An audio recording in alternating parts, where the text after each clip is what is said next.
Hello, and welcome to our online training for students presented by Doable Software. Today we will be working with our FEA and design software RFM6, and the goal of this training is to provide you guys, students, with the fundamental knowledge needed to model/work with any type of basic structure, view results, and understand fundamental basic theories of FEA software. So within this training, we'll be working with simple models that will be used to understand these concepts. My name is Alex Bacon, and I will be your trainer for today, and I'm joined with my colleague Siska Choya, who will be moderating. We are both technical support engineers and are located in our Philadelphia, Pennsylvania office.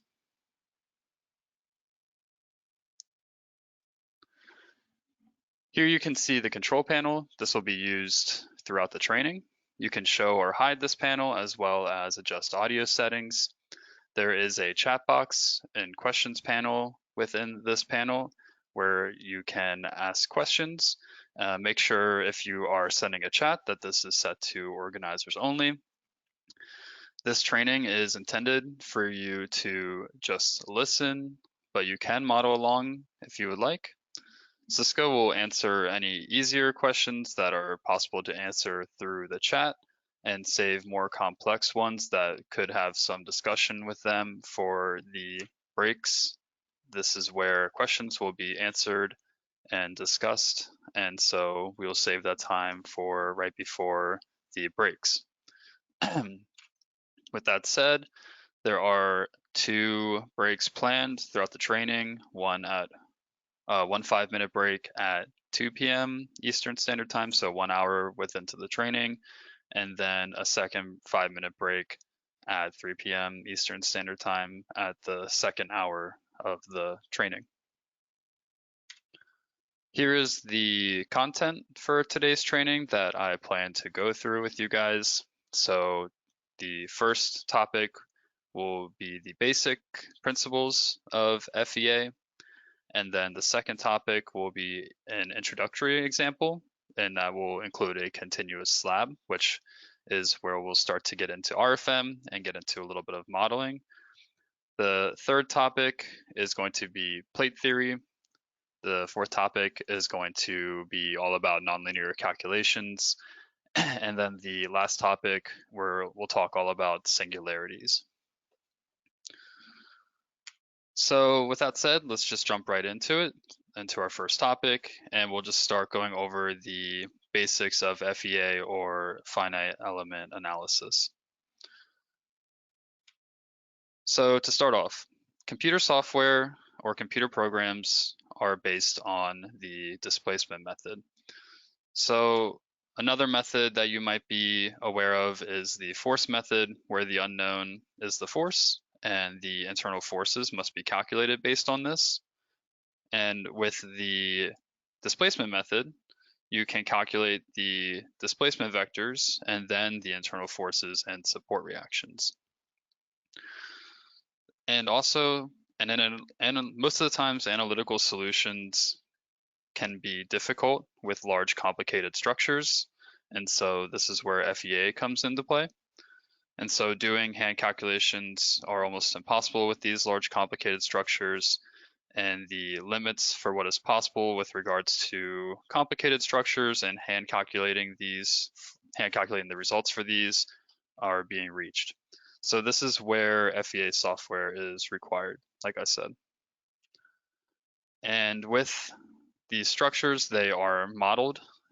These complicated structures are modeled and converted into finite interconnected element meshes.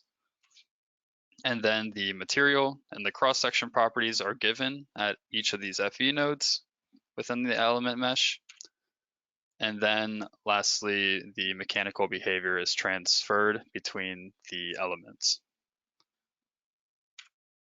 There's a word called discretization, and this is a word I would like you guys to know and walk away with. The meaning of this word is the act of structures being submeshed into finite elements. So this is what I just explained right there. The next thing to briefly get into is the FEA calculation workflow. Now, I'm no expert on this, and I just want to give you guys the overview and the basic general knowledge of how the workflow is listed in step-by-step form and how it works within an FEA calculation. So the first step that the program goes through is determining the local element stiffness properties.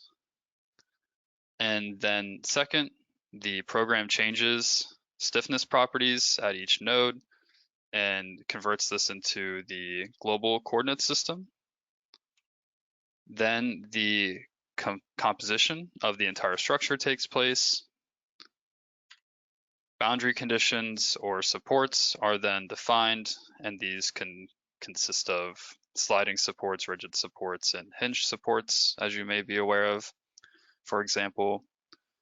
And then fifth, the displacement vectors can be determined by solving for the system of equations, just like we spoke about. And lastly, the support forces and internal forces can be determined, aka the results of the structure. So with that said, with the general knowledge of how the workflow works for FEA, we can dive into our next example, which will be our continuous plate example. And for this, we are going to use this example to compare results of the bending moment from the plates to the continuous beam. So this will kind of give us an idea of what results we should expect from the continuous beam. And so with that, we can jump into RFEM. But before we do, I would like to give a poll just to gauge how familiar everyone is with RFEM, whether they've used it or never heard of it. So I'm going to launch that poll now. So you should see that poll open up on your screen. And I just would like to gauge the familiarity with RFEM with everyone.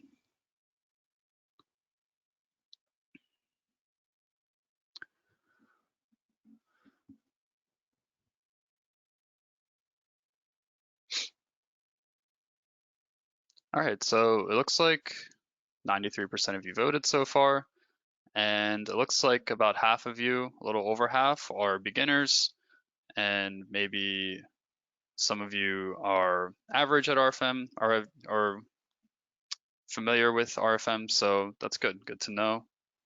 So I'm going to share that poll so everyone can see and gauge the level of which everyone is skilled at. So I'm going to hide that now. And now we can jump into the program. So I'm going to open up RFEM 6. And again, just to go over what RFEM is. RFEM is a structural analysis software that is capable of analyzing plates, members, and solids. So results like deformation, stresses, internal forces, these can all be calculated on 1D, 2D, and even 3D structures. So almost anything is possible with regards to finding results for a structure. Even this can even include calculating the volume and weight of a structure. And here on my screen, you can see that we have an already modeled structure. This is our plate example, which we will be modeling in just a little bit. But I would just like to go over the general UI and just kind of get a feel for the software before we get into any modeling. So on the left-hand side here, you can see we have what's called our navigator panel. And within this navigator panel, this is very important. This is where all of our model data is organized into these expandable and collapsible folders. So here you can see we have our basic objects, special objects, and then we have some specific tools that we can use for nodes. We will get into this later, but if I expand the basic objects here, You can see here is where all of our materials for our model are listed, sections are listed, we have our thicknesses, nodes, and everything here can be clicked on and is synced up with RFEM in the work window. And so this is just kind of a great way to just check and see where everything is located within your model and what is in your model. So you can again see members here, surfaces, and everything is numbered to organize. Next we have down here our tables.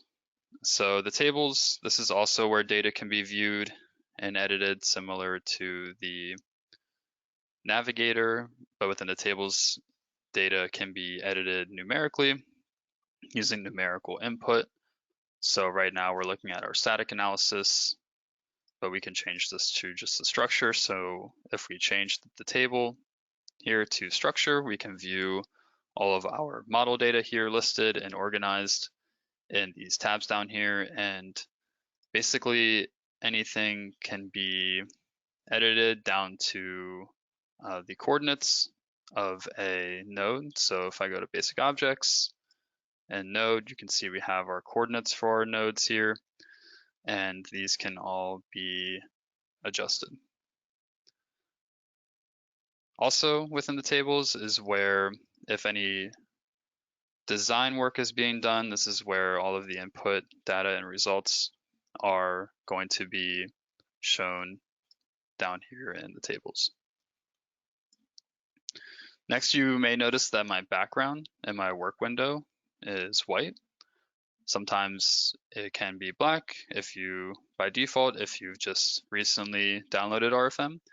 The color of the background can be changed to whatever you would like. So for example, if you go up here to options and you prefer a black background or a white background, that's under display properties here. And the general category, we have background here, and then you can see you can change your background color to basically almost any color you'd like. So I'm going to keep mine as white, as I think for presenting it allows you guys to more easily see what I'm working with. And that leads into the work window. So here's the work window. I can rotate my model, I can play around with it, I can manipulate it. So the work window is where almost all of your modeling will get done.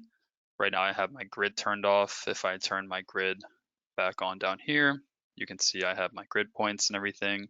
So this is basically where all of our work will be done and all the modeling will be done. Up here in the toolbar, this is our toolbar. We have all of our tools listed up here.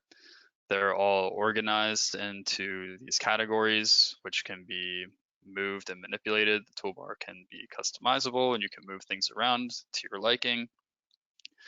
If you want your toolbar to look like this and organized, you can just simply right click in any of the blank space here, hit the reset menus and toolbars to default, hit yes, and your toolbar should be reorganized to the default setting, and everything should be snapped back into place if it ever gets out of order.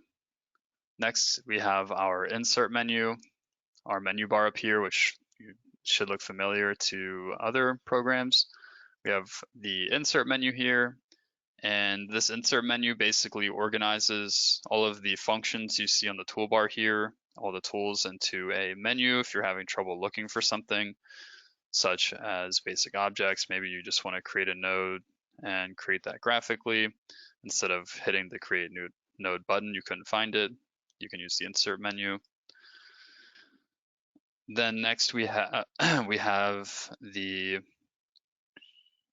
views up here. So you can use these view buttons up here to change the view of your model, like so.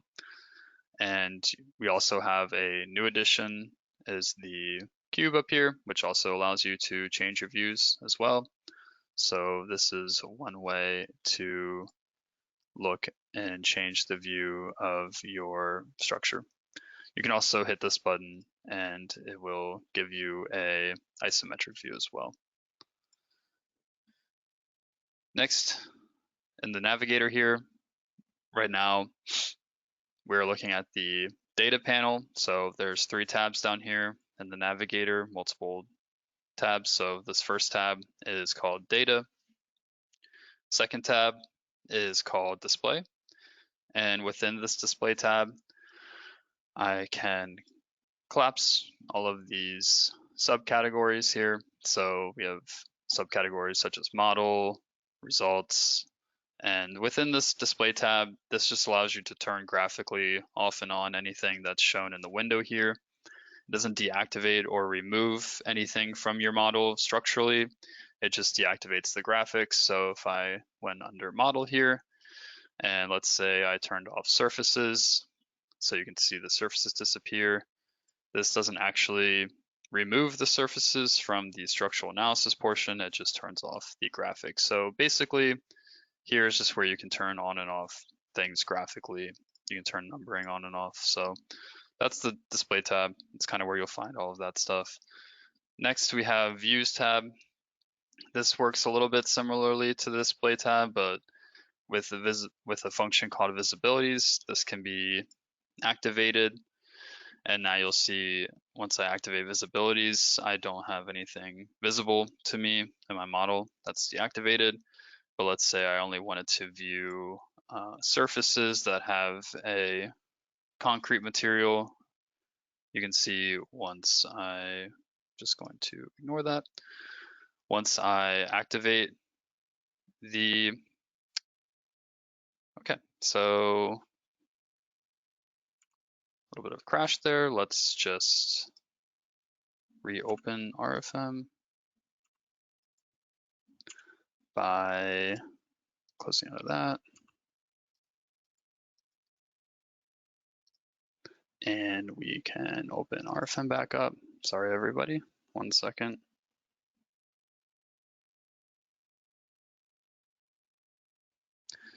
And while that's opening up, should only take a couple seconds, we can give a poll. So the next poll I was going to give is this question. So throughout the training, I will be giving questions, and I would like to give this question. So that will launch now. And if everyone could read it and answer it, and then we can go over the results and correct answer afterwards. I'll give everyone a minute to do that, and we can continue after that.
All right, so let's go over the results to that question.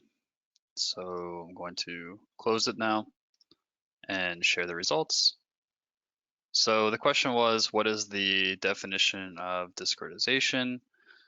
And the first answer was a structure that is converted into finite elements. Second option was the calculation of a structure according to FEA, or the submeshing finite elements into smaller elements. So the correct answer is a structure that is converted into finite elements.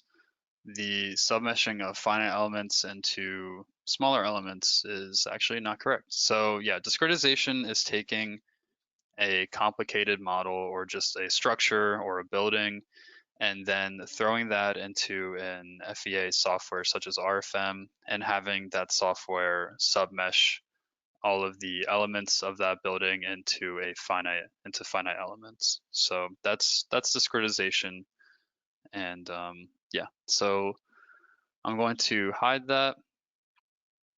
And now jumping back into RFM, the next thing I just want to do is just quickly run a analysis. So we're just going to run the results of this model real quick.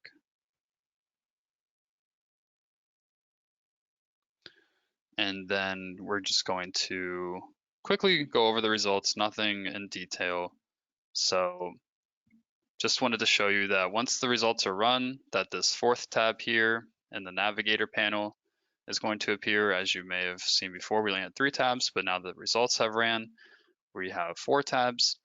And then you're going to see these collapsible categories here. So we can either show our deformations, we can show member results, surface results. And this is how you manipulate and turn on and off the results you would like to see in the work window on the right-hand side here. So things like member internal forces, such as normal axial forces or normal forces, shear forces, moment, torsional moments, things like that you can view on your members. And same with surfaces, you have our internal forces and stresses and etc. And also, again, when you're manipulating your model within the window here, you can, if you have a mouse that has a scroll wheel, you can click down on that middle button, on that scroll wheel button, to move your model in translation. You can hold Control and click on the middle mouse button to rotate the model, and then you can use that scroll wheel to zoom in and out. One last function I'd just like to highlight is highlighting. And so with highlighting, you can highlight from right to left, and highlighting from right to left will select anything that touches this box here. Highlighting from left to right will only select elements that are fully within the boundaries of that highlighting box. So you can see how that works. All right, so one last question I would just like to ask before we get into modeling the continuous plate. So I'm going to post that question and then we can dive right into that. So I'll give everyone about a minute to answer that, and then we can go over the results afterwards.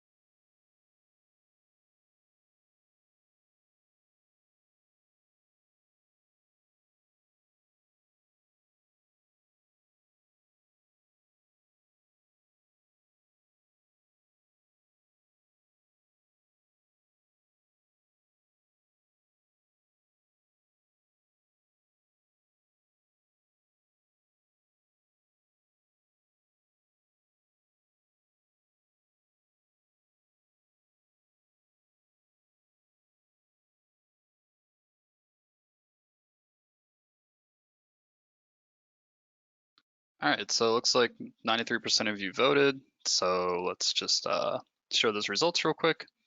So what is RFM? First option, it is a 3D structural frame analysis program. Second option, it's a 3D FEA program for calculating members, plates, and shells. And then the last option, it's a 3D FEA program only for calculating members.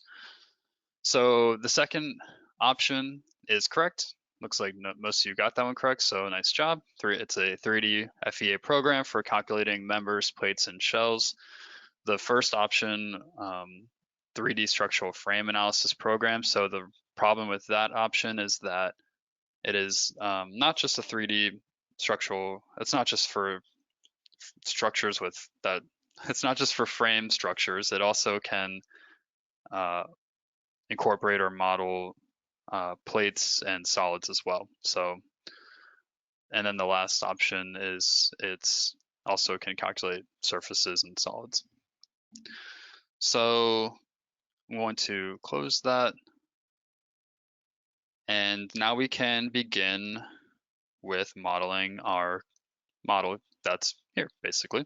So the first thing you want to do when first starting to begin to model something is you want to either go up to here to File and click New, or you can just click on the New Model button here in the toolbar. So we'll click on that, and our dialog box here called New Model Base Data will open up.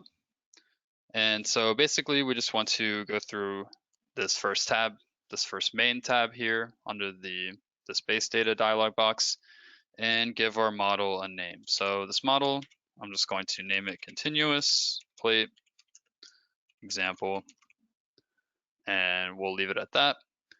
There's an option to give the model a description. This isn't required, but you can give the model a description if you'd like.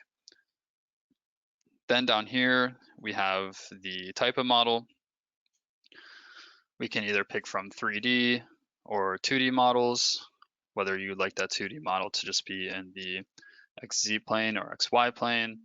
You can pick whether you want it to be a 3D 2D model. It sounds kind of confusing, but basically this just means that forces and reactions and internal forces can take place out of plane, or plane stresses kind of lock all of those stresses and reaction forces within that plane. So that's kind of the difference between those two, or you can also just do a 1D model if you'd like as well. For this model, we'll be sticking with 3D. You can also save models as templates and open them as templates over here on the right-hand side. And that's kind of the gist for this first tab here. Everything else we can leave as default.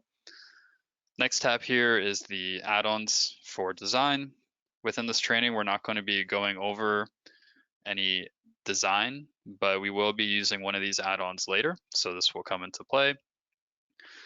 For this training, also, we're not going to be using, or we're not going to be generating load cases or load combinations based on any particular standard, so we can turn off the classification, standards for classification and wizards options here, so we don't need to generate any load cases or actions or combinations according to any standard. So we're just going to leave this as a general analysis. Next tab here is standards. This is where if you did check these on, you could pick from a list of standards. We have American standards, Canadian, European. So all of those are listed and can be found here. And so that's how you would determine what you would want your load cases and combinations to be generated according to, for example, the ASC 7 or the European standard or Canadian standards. So next, standards 2 we don't need to worry about. The only other bit of information that we need to get into is under settings and options here. So I'm going to just make sure that my global axis is set to upward and that my local axis system is set to upward as well.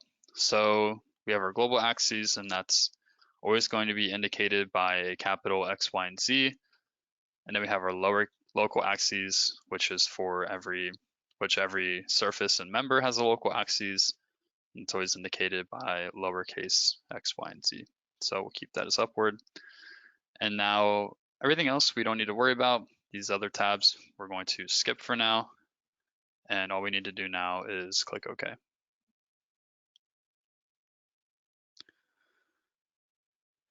So once we click OK, a blank model will open up. Sometimes materials from other models can be carried over into this blank model. So I'm just going to go under here and delete those. Maybe some other sections can be carried over as well that are previously defined. I'm also going to delete those along with some thicknesses that were defined as well. So now you can see in my work window, I just have a blank grid here. Now this grid can be customized. So let's go into the settings for the grid plane here. You can see we have grid points here. So if we go up here to this button, settings of work plane, grid/snap, etc. If we click on this, we can take a look at our settings for our grid here. So right now, at this moment, the basic information is that we have grid 50 by 50 grid points here. Right now, my units are in meters, as you can see. So those points are spaced by meters. I know this is an international training, so that's why I want to show you that we can switch between imperial units and metric units. And to do that, you can almost do that in any dialog box. So you can see there's this button down here, units and decimal places. If we click on that button, you can see under model for all of my units that are related to modeling, they're all in metric right now. So you can take almost any model and at any point change it from imperial to metric to imperial or vice versa by going down here to this button that says load saved template. And under load saved template, we can click on imperial here. You can see I have that set to default, click OK. And so this is how you can switch between imperial or metric units at any point. So I'll click OK again. And now you can see that the spacing and everything is in feet now.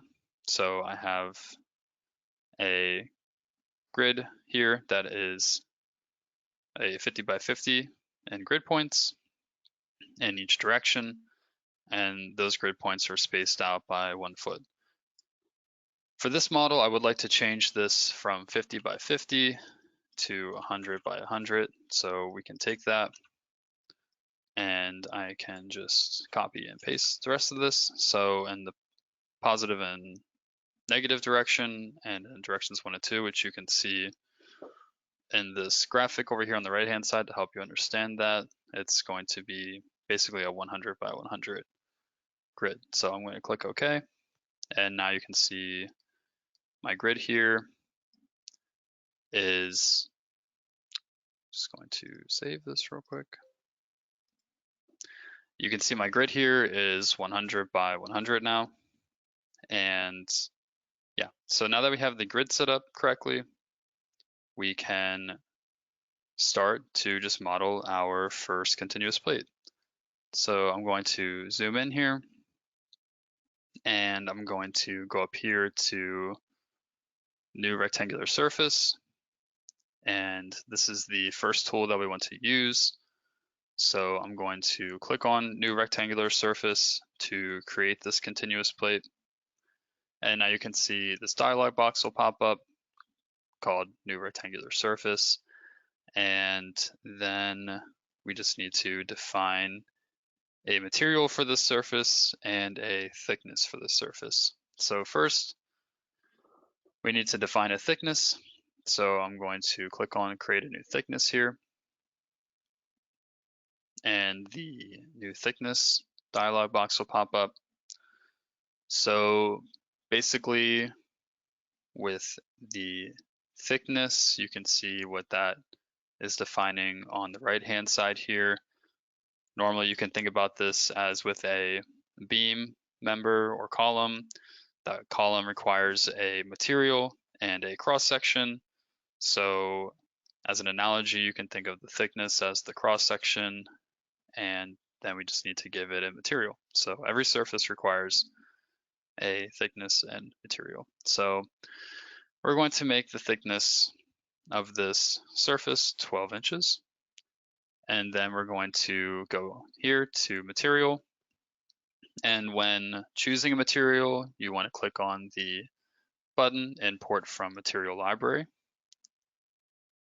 And under the Material Library, you can see there is a filter section on the left-hand side here. So you can see you can filter by region. So we have a long list of regions that you can pick from to find your material. For this training, I'm just going to use some US materials. So I'm going to click on United States, and then I'm going to click on material type, concrete. And so then once I filter to the material type that I would like, you can see for concrete, there's the subtype of material. Just going to choose regular old concrete. And then the standard, we have the ACI for the American standard for concrete. You can see I can choose between different older standards or the newest standard. I'm just going to choose the newest one. And then on the right-hand side, we can choose the compressive strength of this concrete. We're going to choose 4,000 PSI. Now, an easier way to do this is you can also just use the search function down here, and you can, let's say I clear my filter here. I can simply type in concrete there, and then I can find concrete here and for the ACI and choose the compressive strength. So we'll stick with that. So we chose concrete, 4,000 PSI. And the next thing I want to do is, for example purposes, we can edit this material by clicking on this edit button here. And once our edit material dialog box pops up, what I want to do is turn this material into a user-defined material, and I want to set my poisons ratio to 0, and so this will give us equal distribution of our results across our surface, and then we can click OK. And this will help later on when evaluating our results. So now what we need to do is just click OK. Click OK again. And so once we click OK through all those boxes here, now you can see my cursor has changed to this reticle. And you can see that I am snapping to each one of these grid points here. So this will help me draw to the exact dimension to 1 foot the surface. You can also turn off the snap settings down here with this button. So you can turn those off and on. And you can right click and see right click here and see all of the different snap options. And this is similar to AutoCAD in a sense. But so we're going to first snap to the origin here. So I'm going to left click on the origin, and this first surface is going to be 32 feet by 16 feet. So I'm going to go 32 feet in the X direction, and then 16 feet in height. And with the rectangular surface, all you need to do is define 2 corners. And so now you can see my surface is defined. And now all I need to do is either hit escape, or I can right click anywhere and simply exit out of that tool. Now the next thing we want to do is draw a line down the center, directly in the middle of this surface. And to do that, we can go up here to the option New Line. And so that you'll see the New Line tool will pop up, and now I can simply snap to the center of the top of this line here, left click, and just draw this line on top of this surface like so. So that's how you can create a new line and draw a new line. So we can right click out of that and right click again to exit fully out of that tool. And now you may notice that these nodes here are a different color compared to the corner nodes here. And if we double click on one of these nodes to edit them, this is something I just want to go over real quick, is that these nodes are set to the node type online. And what this means is if I click OK, this means that these nodes are integrated into the line that they're connecting to. So if I double click on this line and edit it up here, and I go to the tab here, Nodes Online, you can see that the node is being recognized and connected to the line that I'm editing. So if this node was set to just the normal standard type that nodes are usually set to, they wouldn't be integrated into the line they're connecting to. So this is done automatically, but just good for your knowledge to know that there's different node types. Now, the next thing we want to do, now that we have our concrete surface here, is we want to support it. So what we can do to add in our supports here, so we want to continuously support the left-hand side of this plate here. So that means I want to add a line support to this line here on the left-hand side. So to do that, we can double click on it to edit it. And then we have a list of options here. We want to add a support to the line. So that means this tab support here will pop up. And then under line support, we can hit this drop down. And you can see we have a couple of preset definitions for what our line support should be. I want this to be a hinged line support, and a hinged line support means that the first 3 degrees of freedom, or translation degrees of freedom, are fixed, so the support can't move in the X, Y, or Z directions, but rotation is fully released, so that is a hinge support, and this is what it's going to look like. So we'll click OK, and click OK again, and now you can see if I rotate the model, we have our side here fully supported by those hinge supports.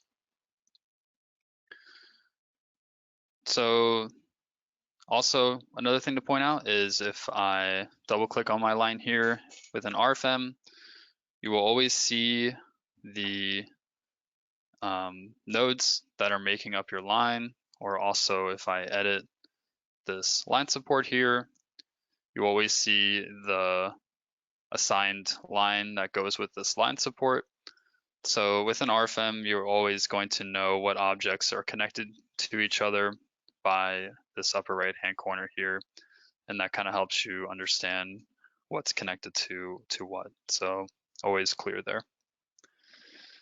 So now we can highlight our other 2 lines here, which we would like to add supports to. So if I hold Control and I just select these lines, there's also a button up here called Assign Line Support. So I'm just going to select that tool, and RFEM is going to remember my selection before I clicked on that tool. You can see lines 3 and 5 here are selected. And what I want to do now is none of these presets here are the definition of line support that I want. So I can create my own definition by clicking on the new definition button here.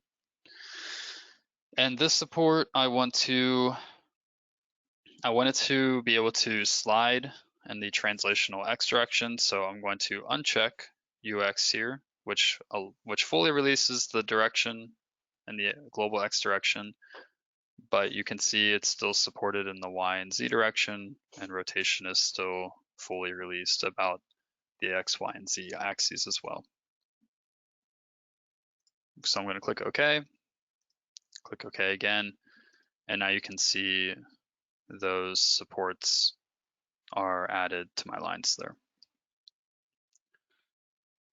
Next thing we want to do is now create a surface load, but before we can do that, it is very important to know that any loading that you apply to your structure must have a load case assigned to it or associated with it.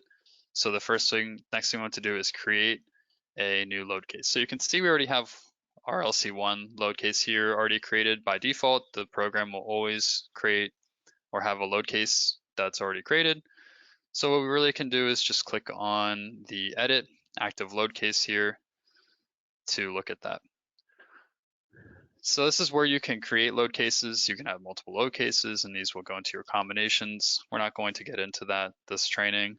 We're just going to focus on one single load case here. It has no action associated with it. We don't need to worry about that since we're not doing any design or anything like that or load combinations. So what we can do is just deactivate self-weight here on the right-hand side and just delete the name of this load case. So it'll just be called LC1. And that's how we will refer to it. And again, I deactivated the self-weight since we don't want to take that into consideration since we're going to focus mostly on how you can compare your models to your hand calculations, for example. So now what I want to do is just click OK. And now I want to add a surface load or area load to the top of this plate here. And to do that, it's very easy. You can just go up here to the tool, new surface load. And with this tool, we can define our new surface load. So we want the load type to be a force. We want it to be uniform. And we want it to reference the global X, Y, and Z axes. And so that means we want the direction of this load to be in the global Z on true area direction. So the loading, we just need to give it a magnitude. It's going to have a magnitude of negative 0.25 KSF or kips per square foot. And we give it a negative, so it acts into the negative direction. So we'll click OK. And then all I need to do is tell the program which surface to assign this to. So we'll assign it to this first surface here. And now you can see visibly or graphically our loading here.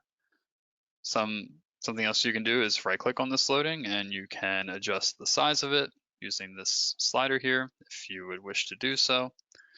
So yeah.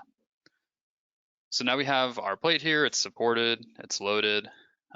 Next thing I want to go over is now the FE mesh settings, which are very important if you have a surface or any surfaces in your model.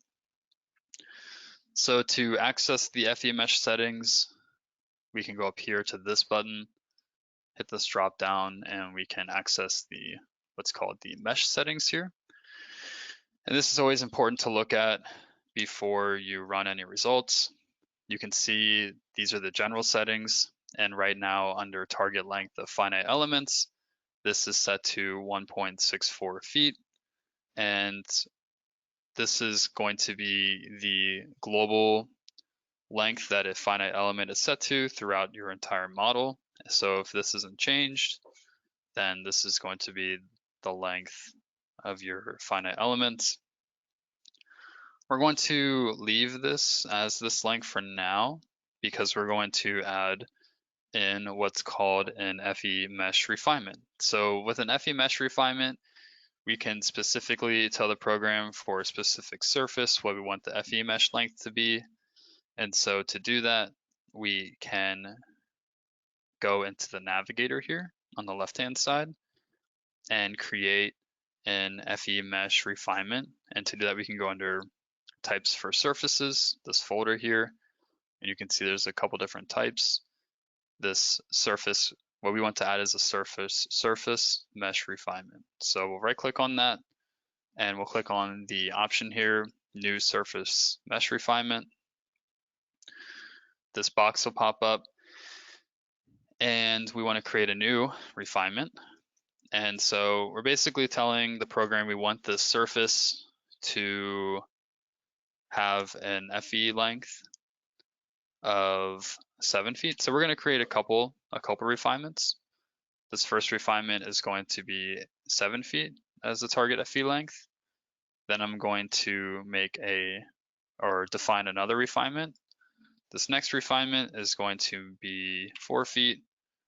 I'm going to make a third, and that one's going to be 1.25 feet. And then I'm going to make a fourth refinement definition, and that's going to be 0.4 feet. So normally you would want to assign these refinements to a surface. We're not going to do that just yet. We're going to click OK. And the next thing I want to do is make a copy of my surface here. So I'm going to highlight the whole thing here, and I'm going to use what's called our move/copy tool. With this tool, you can move something or make a copy of it, or do both at the same time, which is what we're going to do. We're going to create a copy, and we're going to create 3 copies of the surface.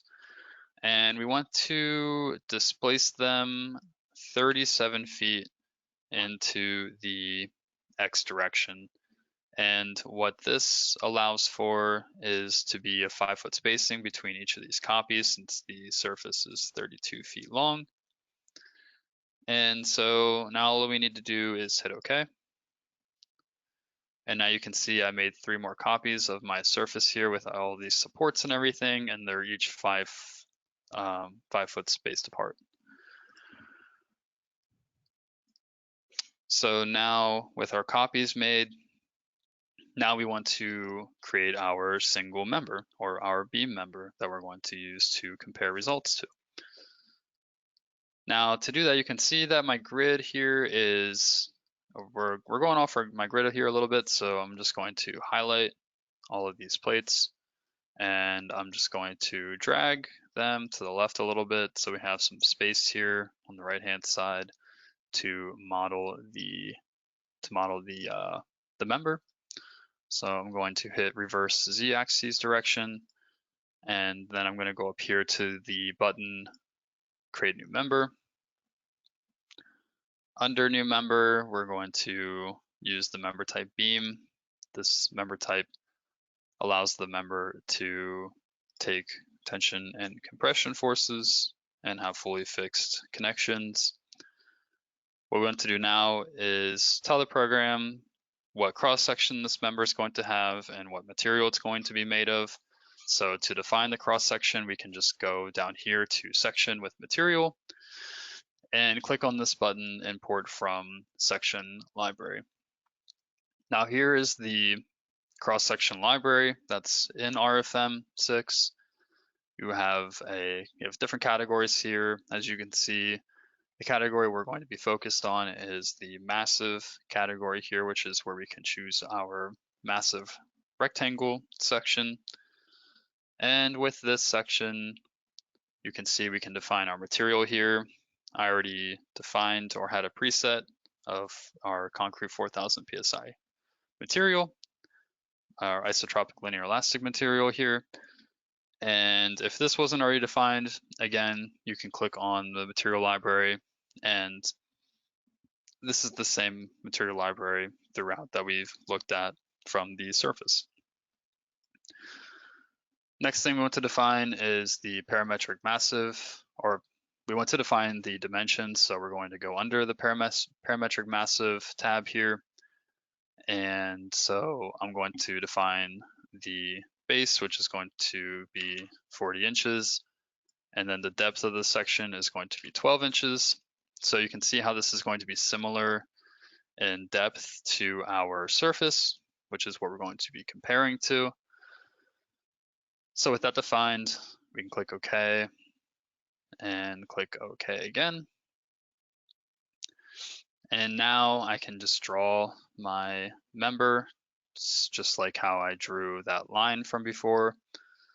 And so I'm going to just start drawing it 5 feet away from our plate here, right in the center. And I want this member to be the same length as the plate, which was 16 feet. So I can draw that 16 feet, or I can just type it on my keyboard without moving my mouse, 16 feet, and hit enter. And I actually wanted to make that 32 feet. Sorry about that. So Control Z real quick. And I'm going to,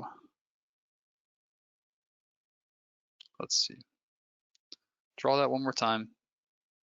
I actually wanted that to be 32 feet. There we go. Then I can right click, and now you can see we have our member here drawn the same length as our plates here.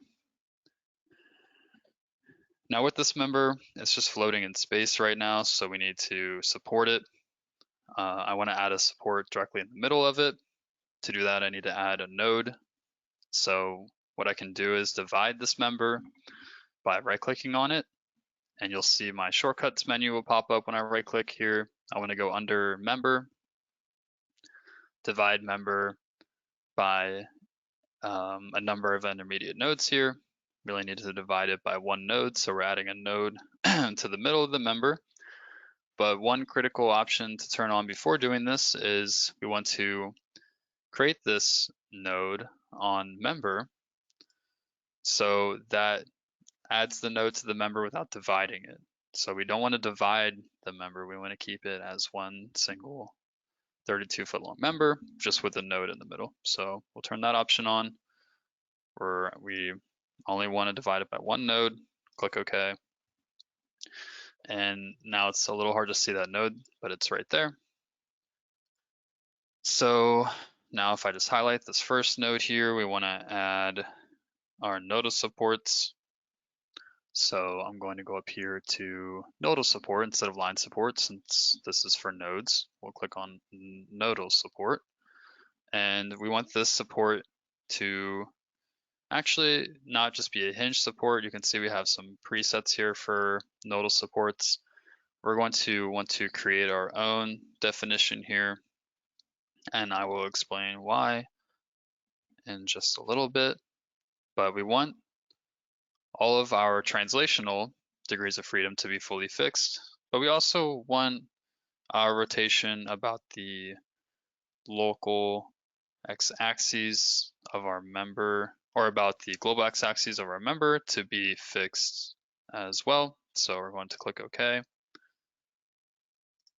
Click OK again, and so now you can see that support, the rotation about the x-axis is fixed there. And now we're going to add in our other supports. So our other two supports for the middle and end of our member are going to be rolling supports that are allowed to roll or move along the global x-axis here. So we'll click OK. Oh, I just changed the support by accident. Let's just undo that. So again, we're going to choose rolling support.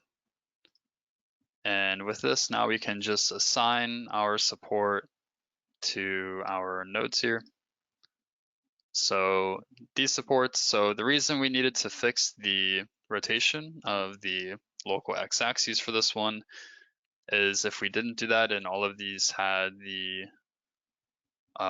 rotation fully released for all 3 degrees of freedom, this member would be allowed to spin about its own local x-axis indefinitely, causing an instability in the program. So always keep that in mind when you have a member that can has torsion fully released on it, as that can cause an instability in the program.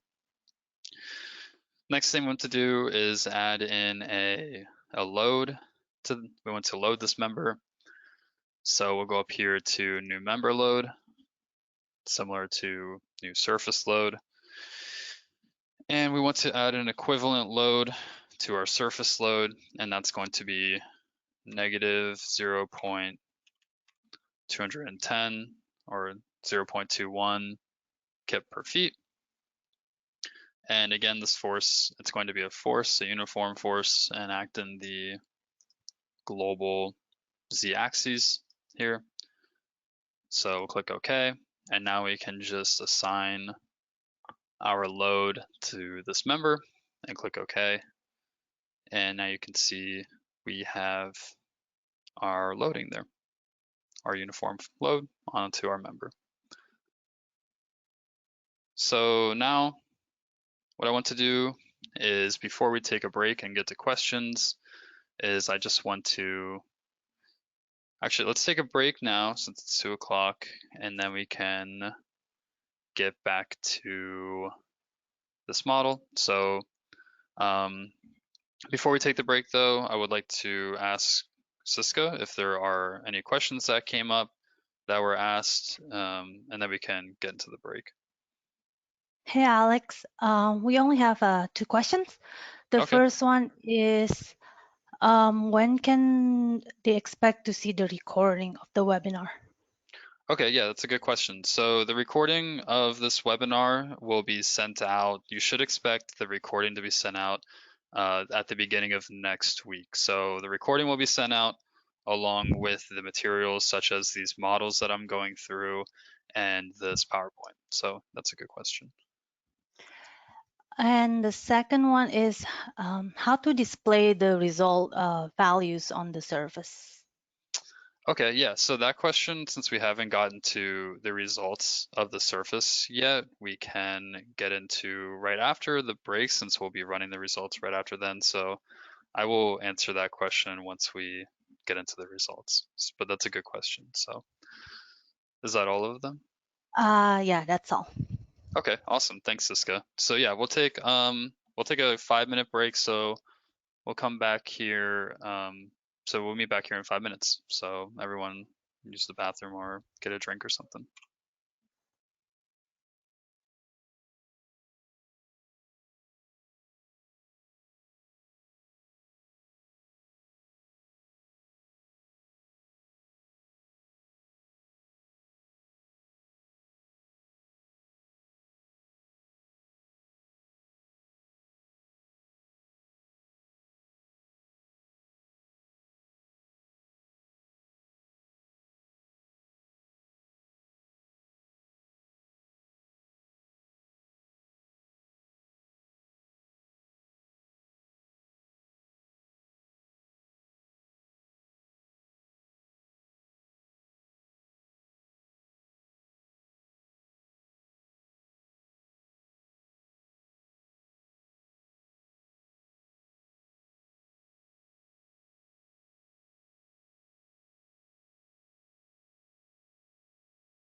All right, so let's jump right back into it.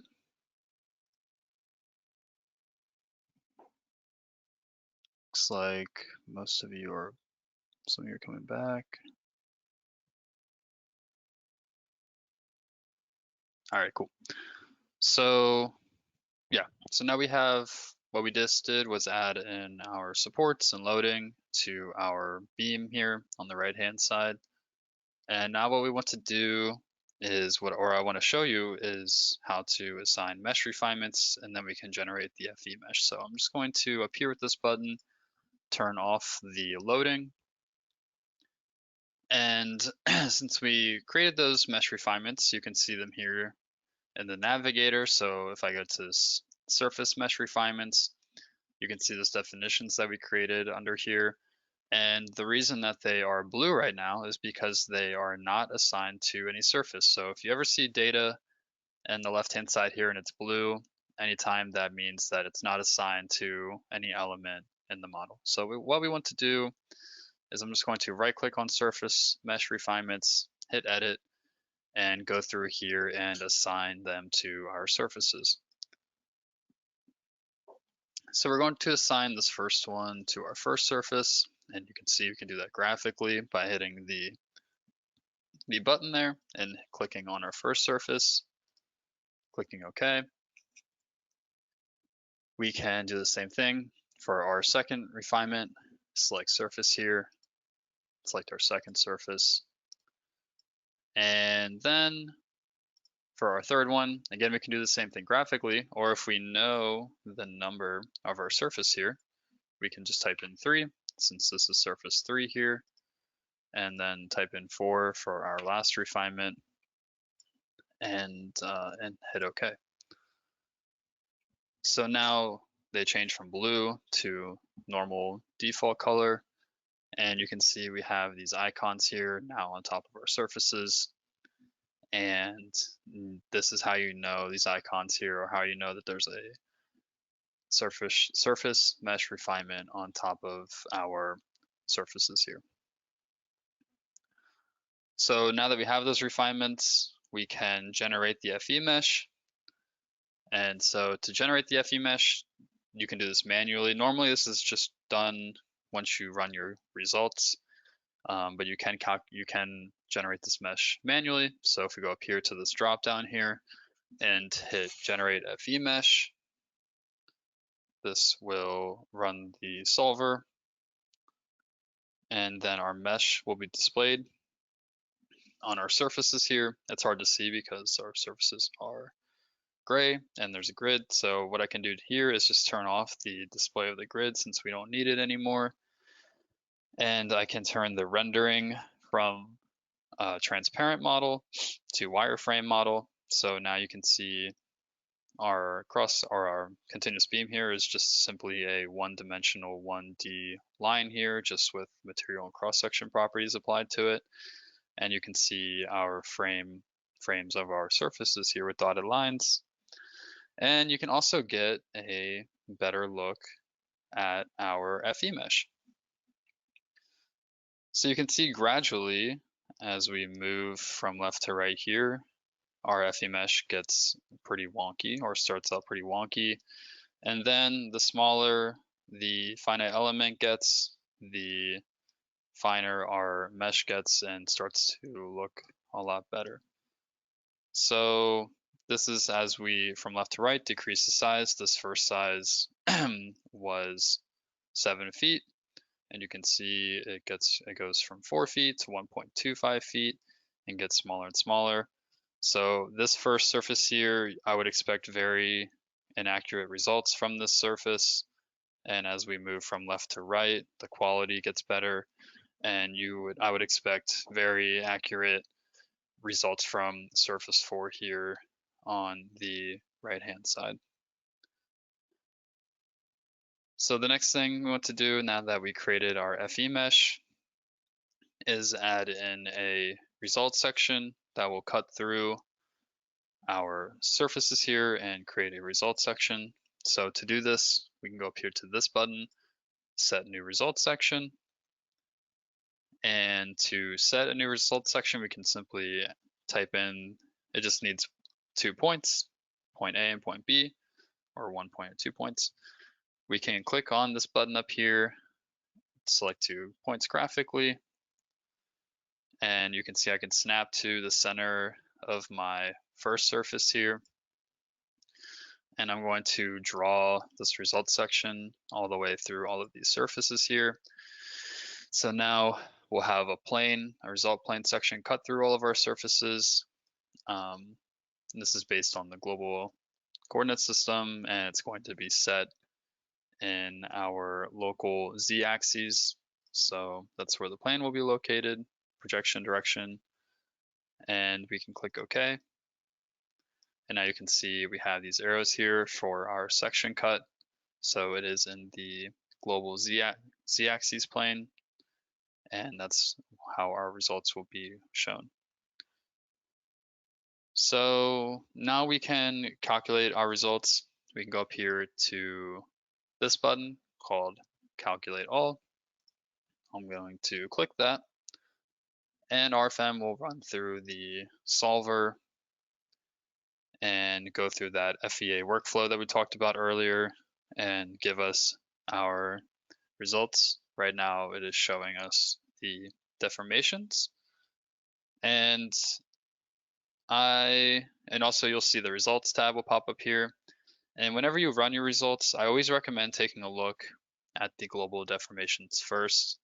This is always just an easy first visual way to check that everything is defined correctly and everything looks as you would expect. So if I look in this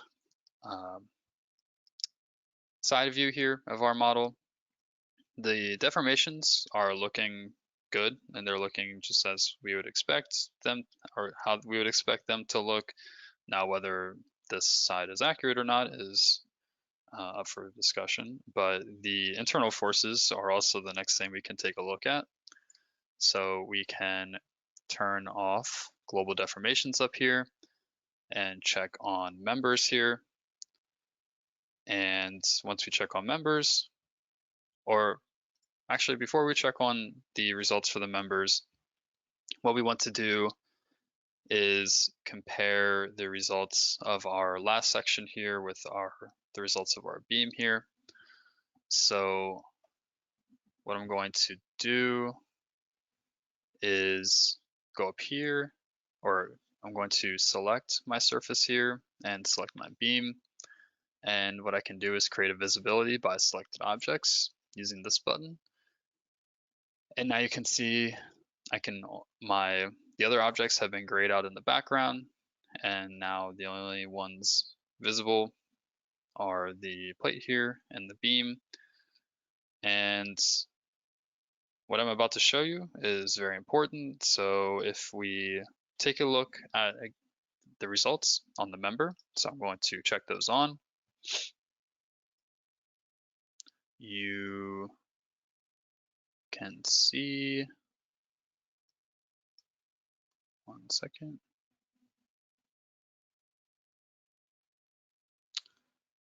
That my internal forces should be shown. Oh, so what we need to do is check on moment. So we have checked on the results for members, and then under the internal forces here, we want to check on moments about the local y-axis. So that's what's being shown right here on our member, is the moment about the local y-axis of our member. So if you ever need to see what the local axis of the member is, how it is oriented, you can right click on any member and you can turn on the local axis system of the member. And so now you can see what that local axis system looks like right on the member. And you can see the moment distribution about the y-axis here when we turn that on. Now I want to turn on the internal forces, or we want to look at the moment distribution of our surface here. So I'm going to check on results for surface, and then I'm going to go down here under the internal forces category, and I'm going to check on MX for basic internal forces. So mx here, again, lowercase letter, so lowercase x. This means that for the surface, these are our bending moments and the direction of the local x-axis of the surface here. So if I right-click on the surface, I can turn on the local axis system, and you can see the direction of that. And so we're showing the moments along that axis. And so now if I turn on my results section, or I'm going to have to cancel out of this visibility.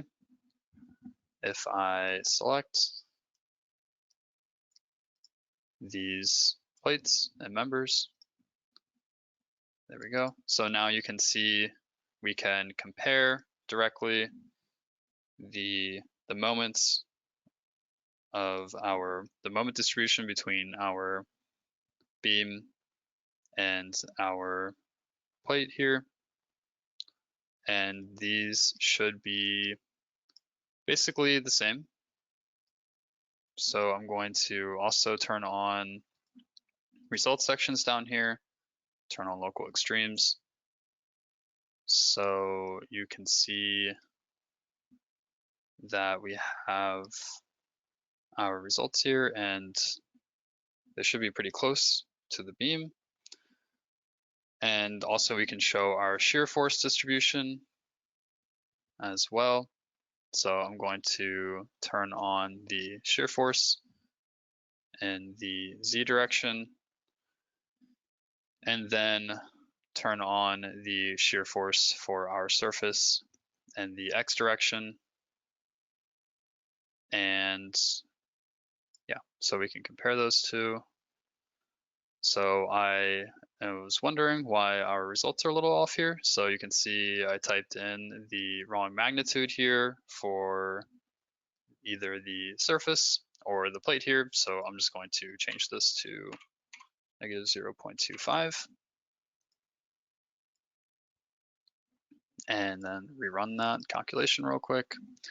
And we should see better comparison between those two elements.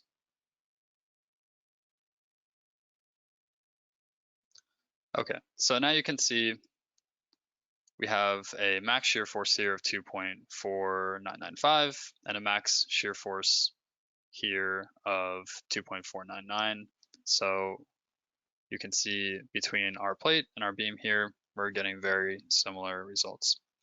So this is how you can view the internal forces of a plate or beam.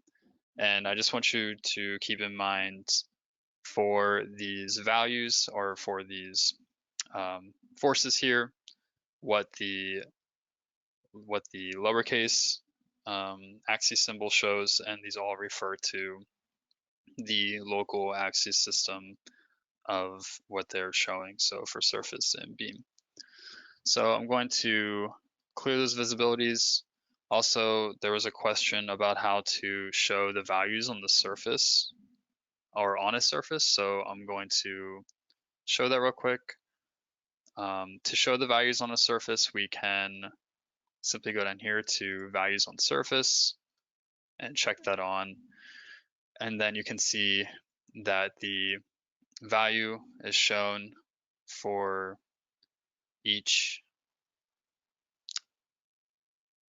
if we go down here to result values, or we have to go to,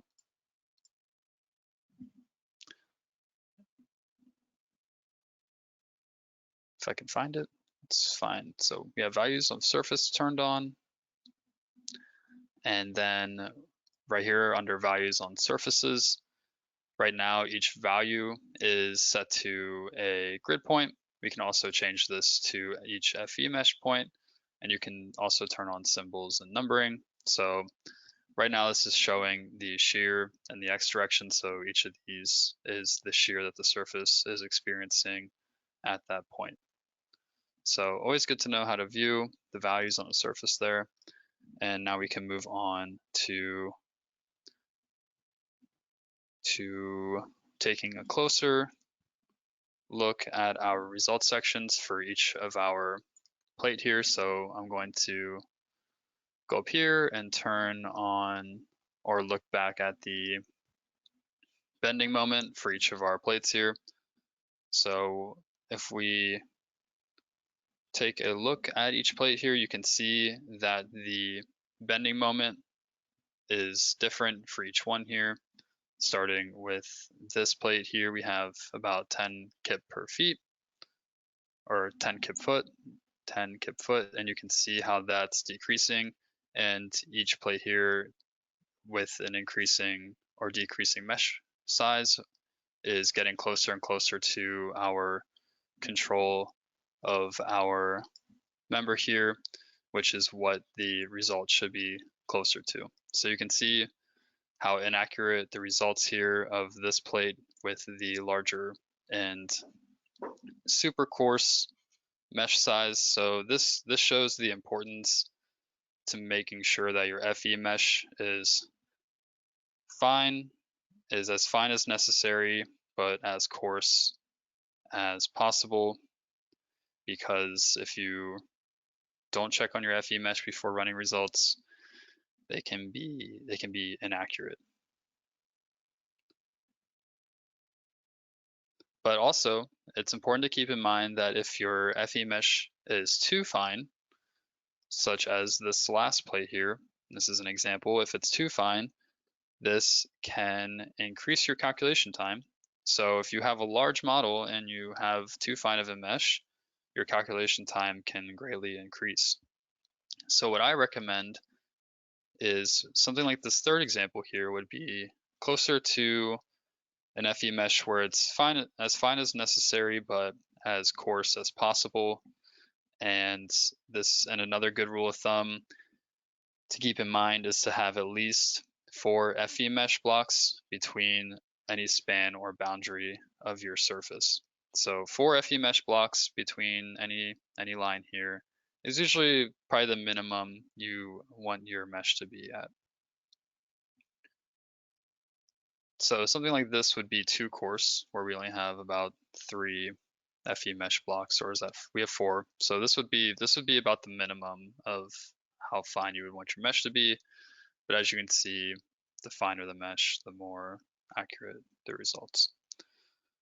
So next thing to look at real quick is we can also take a look at the result diagram of our section here. So if we right click on our section, we can take a look at the result diagram. So right now we're looking at the internal forces mx along our result section here.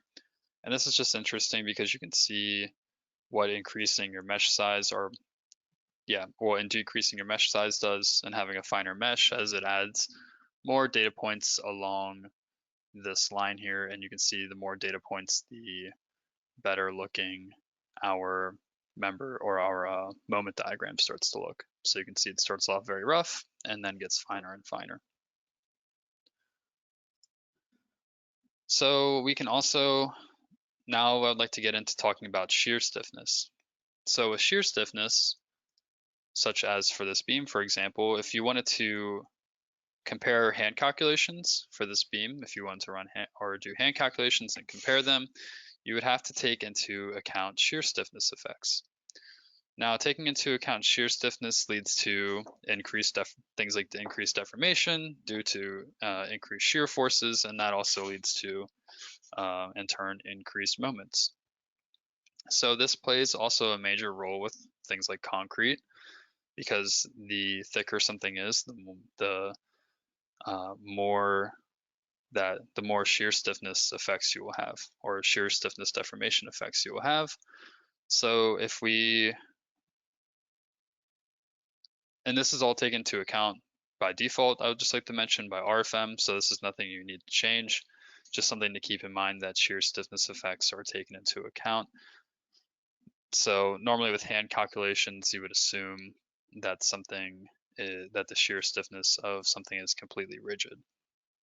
Now, if you wanted to compare hand calculations or deactivate this effect, you could right click or double click and edit this member, for example.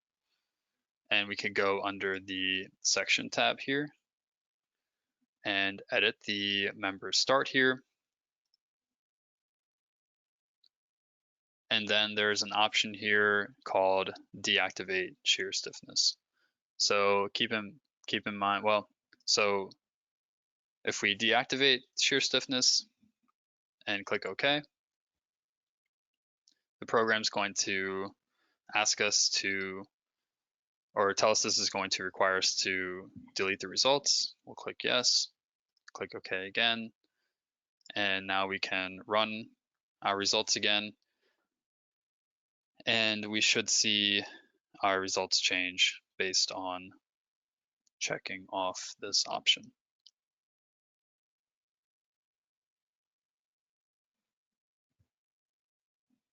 So now you can see we have an increased moment here a little bit. Results haven't changed too much, but you can see the moment has increased by a little bit.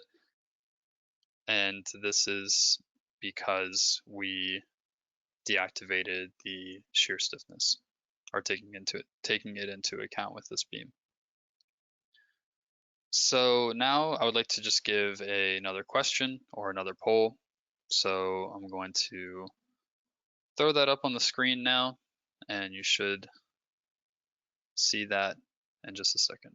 So I'll give everybody a minute to answer this question, and then we can go over the results and answer afterwards.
All right, so it looks like most of you voted, so I'm going to close this and then share it.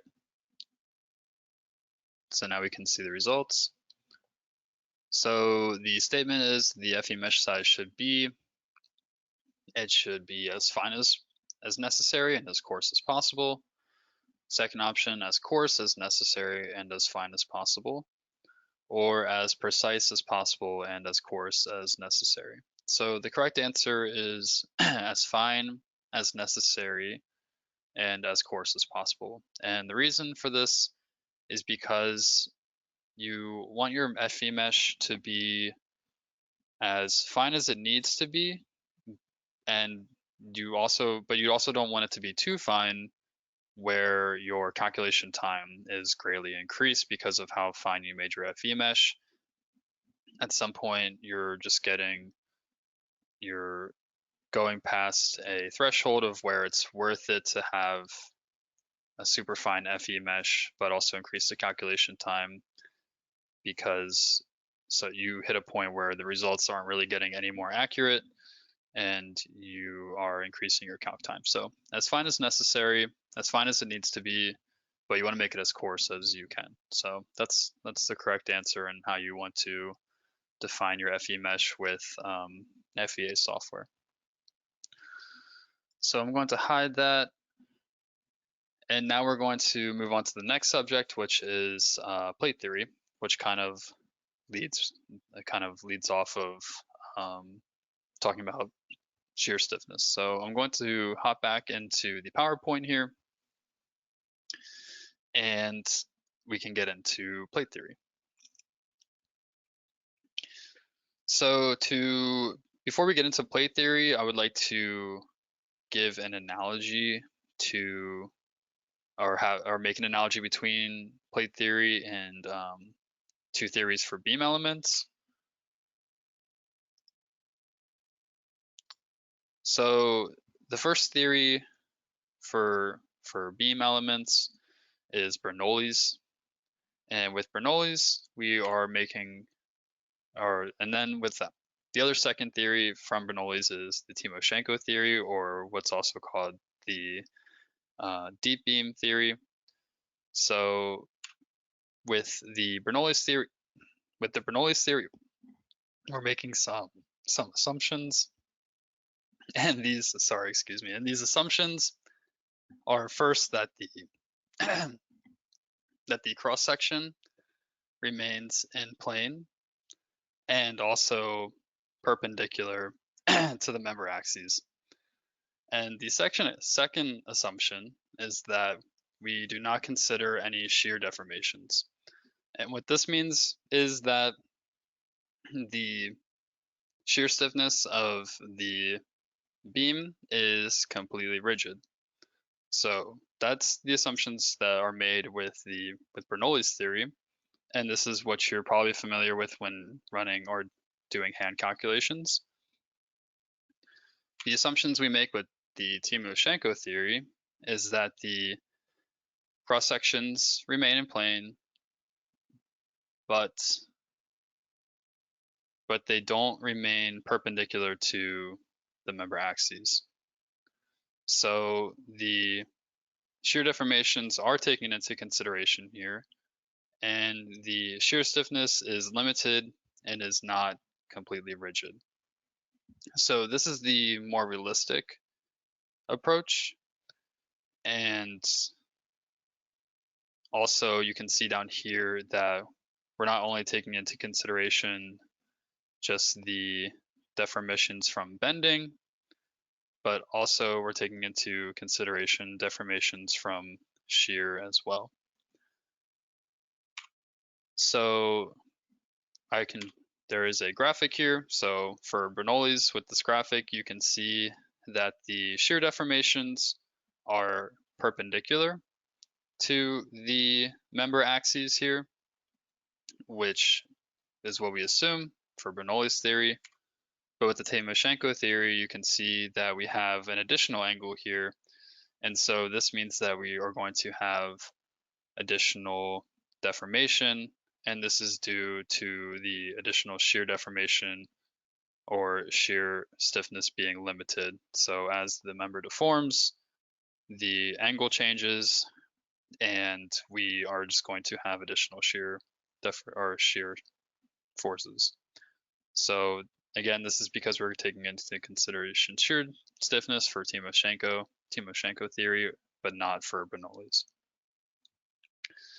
So these two theories have their differences, but they are comparable to the plate theories. So this is why I want to talk about them. You can compare them. So a similar theory to Bernoulli's theory is the Kirchhoff's plate theory. And similar to the Timoshenko theory is the Resner-Midland theory, which works the same for plates. So here are the assumptions. So for Kirchhoff's theory, we assume a geometrically linear or small deformation analysis. We assume that a linear elastic material is used, so we're referring to Hooke's law. We're also assuming that the cross-section remains flat and there's no warping of this plate. The plate has a constant thickness. And we're also assuming, which is the biggest assumption, is that there's no consideration of shear deformations.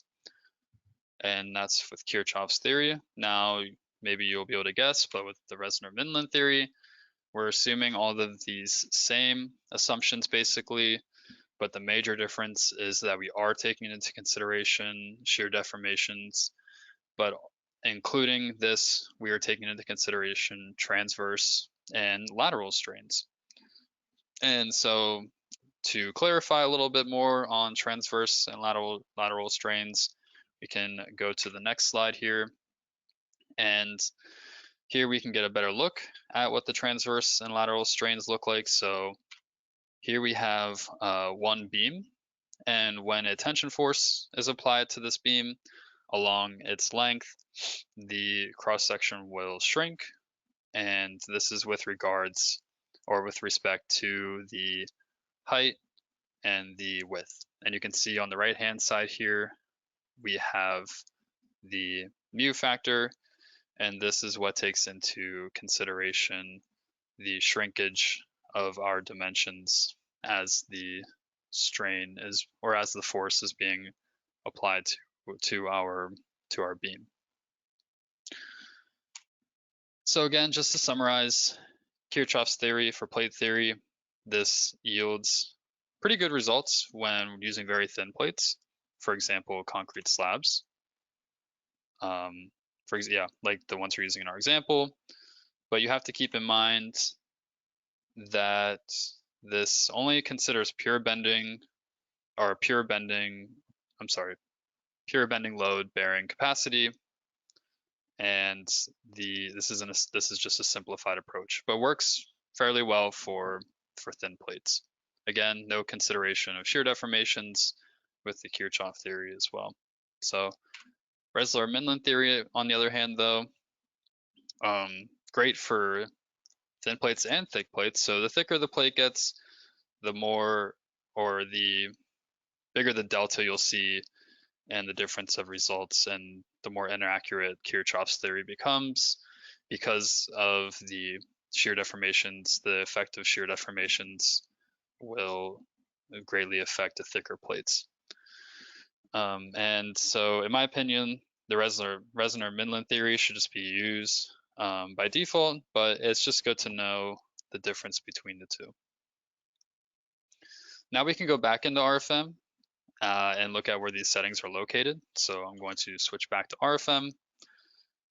And if we go under the navigator here and we go under data, we can go under the load cases and combinations here and go under the static analysis settings. And we'll just go under the geometrically linear settings and edit these. And if we edit them, we can go under basic settings here, and you can see that the plate bending theory here, you can change between Mindlin or the Kirchhoff theory. Like I said, Mindlin should just be used by default, but it's just good for your knowledge to know that we have the option between these two theories. So if, for example, if we change, so if you look at the values here, if we change this to the Kirchhoff theory, it's going to ask us to delete the results. We can just rerun these real quick. Click yes.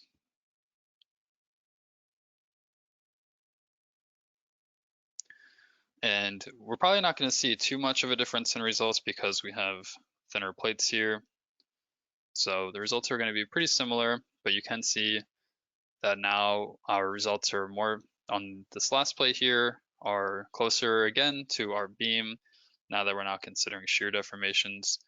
If we had thicker plates, like some foundation plates, for example, we'd probably see a bigger delta between these results. So now I have another question to post. I'm going to throw that up now, and we can go over the results in just a little bit.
All right, so I'm going to close that question and share the results.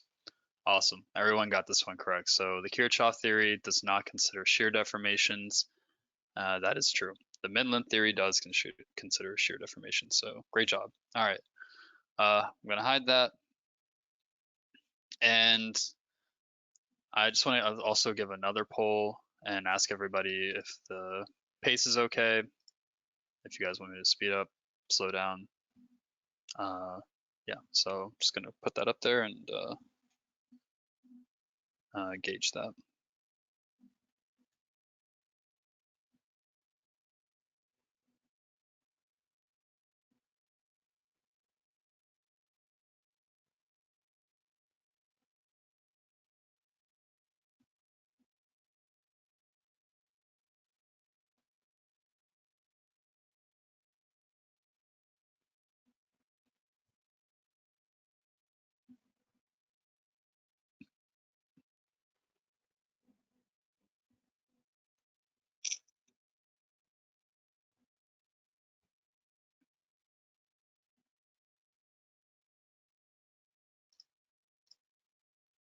All right, so looks like the pace is all good. Cool. So I'm gonna hide that. And then now we're going to get into our next topic. So I'm going to switch back to the PowerPoint. And our next topic is nonlinear calculations. So we're going to talk about nonlinear calculations with an FEA. So the disadvantage to using a nonlinear calculation is that the superposition law is no longer valid, basically. Usually superposition law would be valid with a linear calculation, but with a nonlinear, it's not. So typical application areas in RFEM 6 where nonlinear calculations would be used include geometrically nonlinear calculations, and these take into account or take into effect second order behaviors such as little and big p delta effects. Next is nonlinear material behaviors.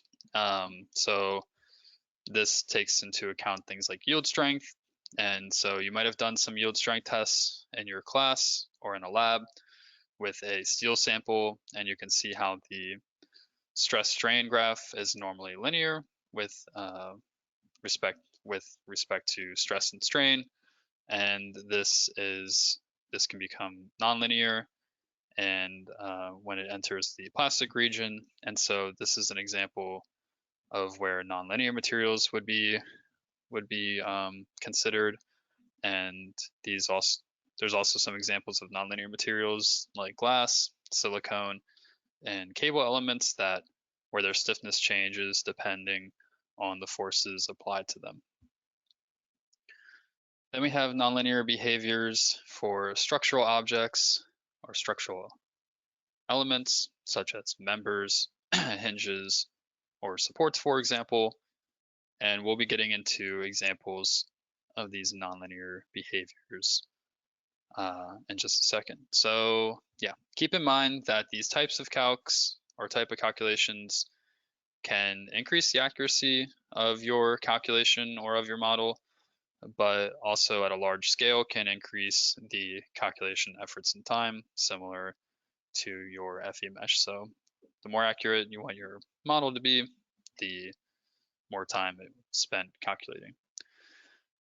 So we're going to go back to RFEM and look at some examples of these nonlinear calculations. So I set up another model. I'm going to open that right now. So we're going to open this model. And again, these models are going to be provided to you guys. You'll get them with the recording early next week or the beginning of next week. So I would expect these to show up on your end at that time. But so for this model, I set up a frame, and this frame has some tension only members in it. So if I double click on one of these members here on this cable element from this X bracing, you can see that the member type here is set to tension. And so with this frame, we're going to just imagine that the top of this frame here is connected to another building. I'm going to turn off the grid here so we can imagine that the top here is connected and braced by another building. And so we need to basically brace this wall in the global X direction here. And this is the reason why we needed to add this X bracing in. So, like I said, this X bracing, we're assuming that these elements can only take tension, almost like a cable element where the cable or rope just cannot take compression forces. And this is a nonlinear element, meaning that it can only take tension. So let's just see what happens when I take this model. I'll highlight and just delete these cable elements. And we can see what happens to our calculation when I run it. If I turn on my load here, you can see we have a wind load applied to here to this frame in the X direction. And let's just see what happens.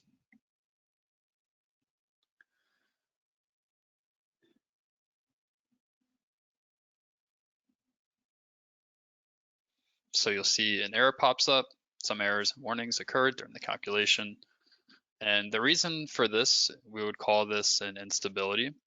You can see the stiffness matrix is singular, structure is unstable. And so the reason, well, basically RFEM does a check of the stiffness matrix, and if there is a singularity, then the structure is unstable, and it will give you this warning down here and not show you the results. And the reason for this is because our structure here is just not stable and needs support in the global x-axis here. You can see that we have all hinge supports here.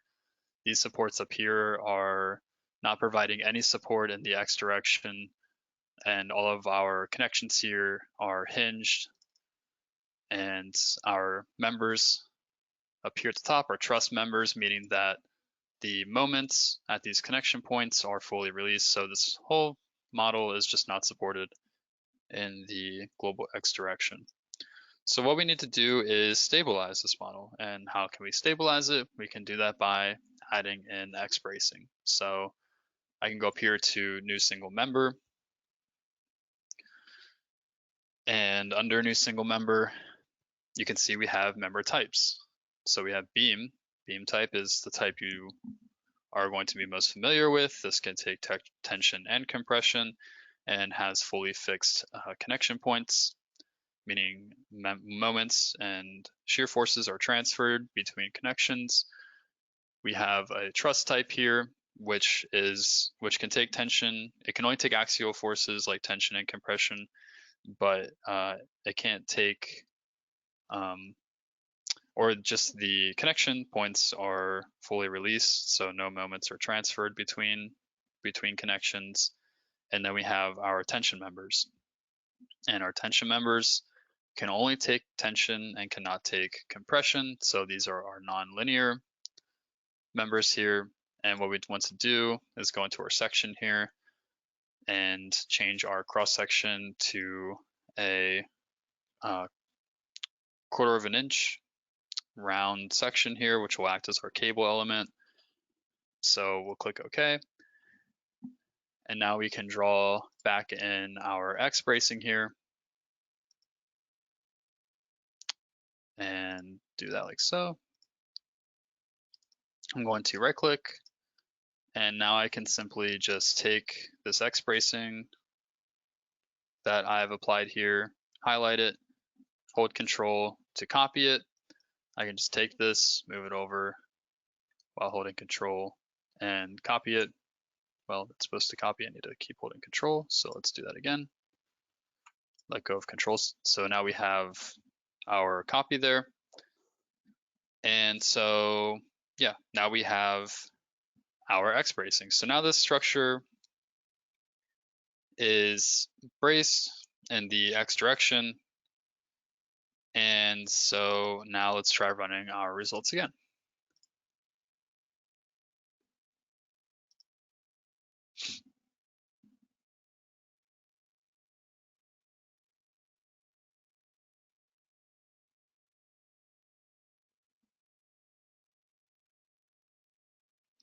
So now you can see that we have our results now. And if we take a look at our deformations, we can turn off our loading. You can see that this member right here has extended since this structure is, there's a wind load on it being forced into the X direction. You can see that this cable element is still activated and taking on those tension forces. But this one here has been grayed out and is not, and has been disabled because it's taking compression and it cannot do that.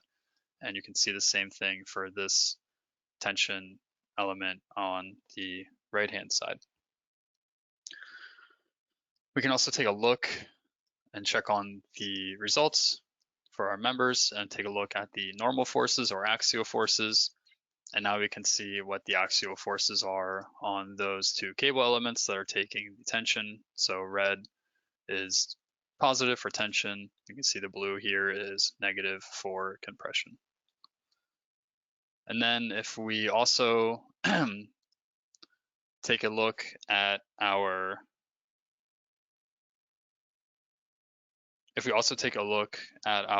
wind loads in the opposite direction, we should see the same thing. So we'll run that.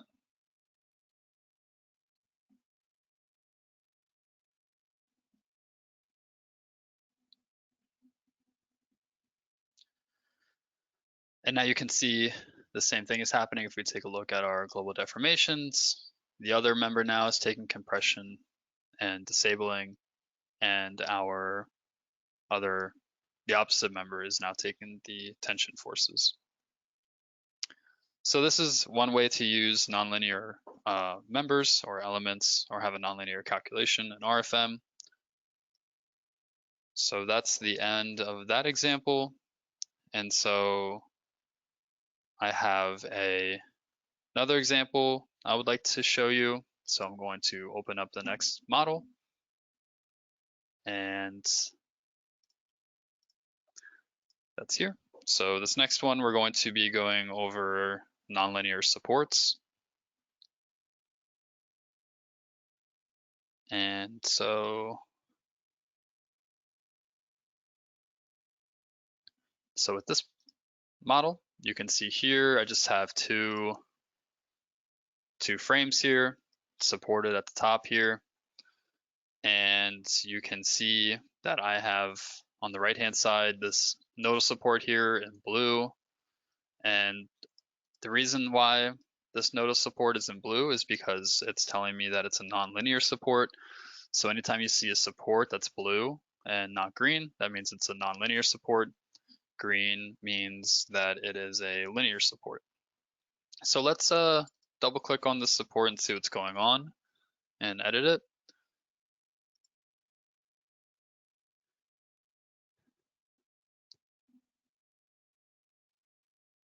And you can see under our definitions here, everything looks normal here.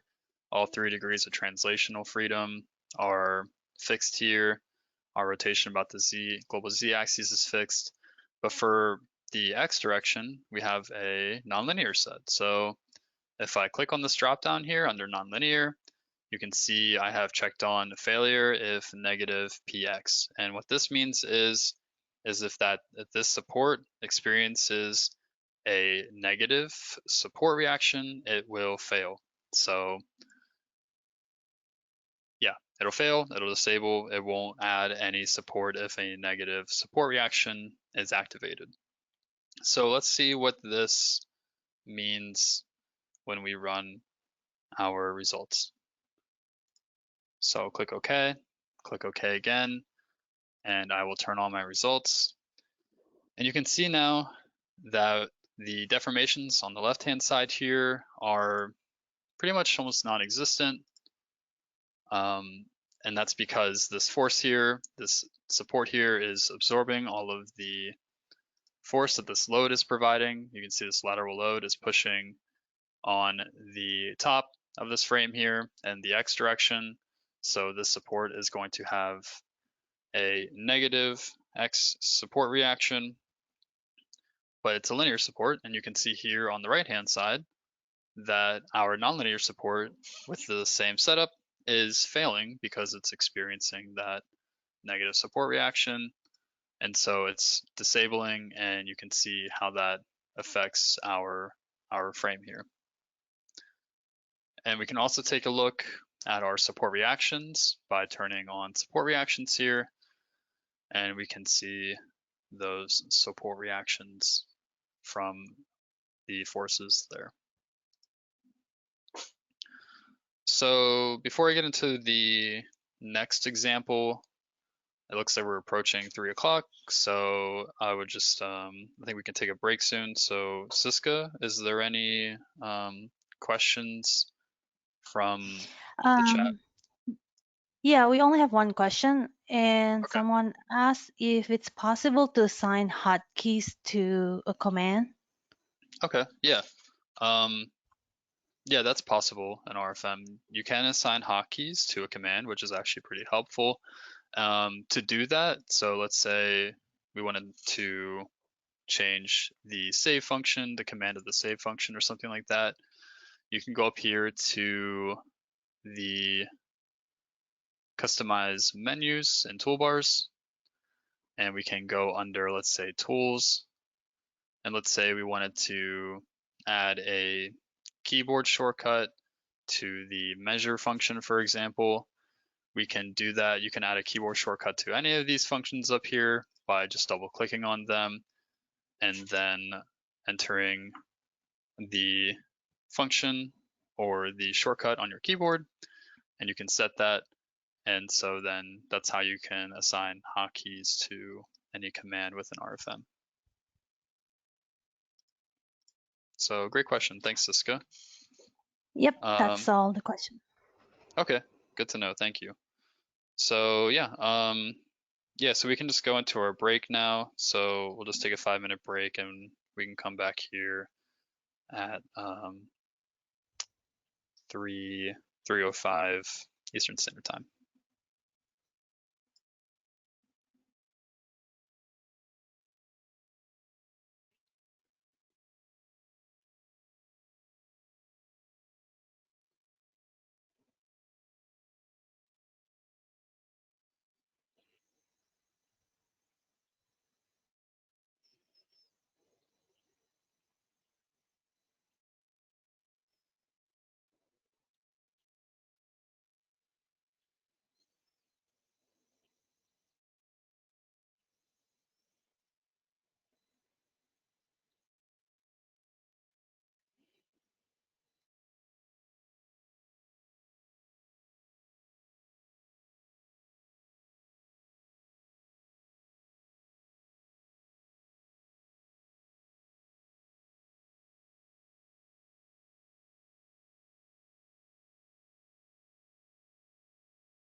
All right, so looks like it's 3:06. So yeah, let's get right back into it.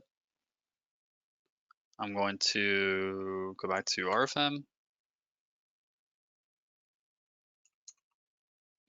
And so yeah, that was the last example that we did. So the next one, the next example to get into is going to be it's called a friction supported ladder. So I'm going to open up this next example here, and we're going to talk about friction supports.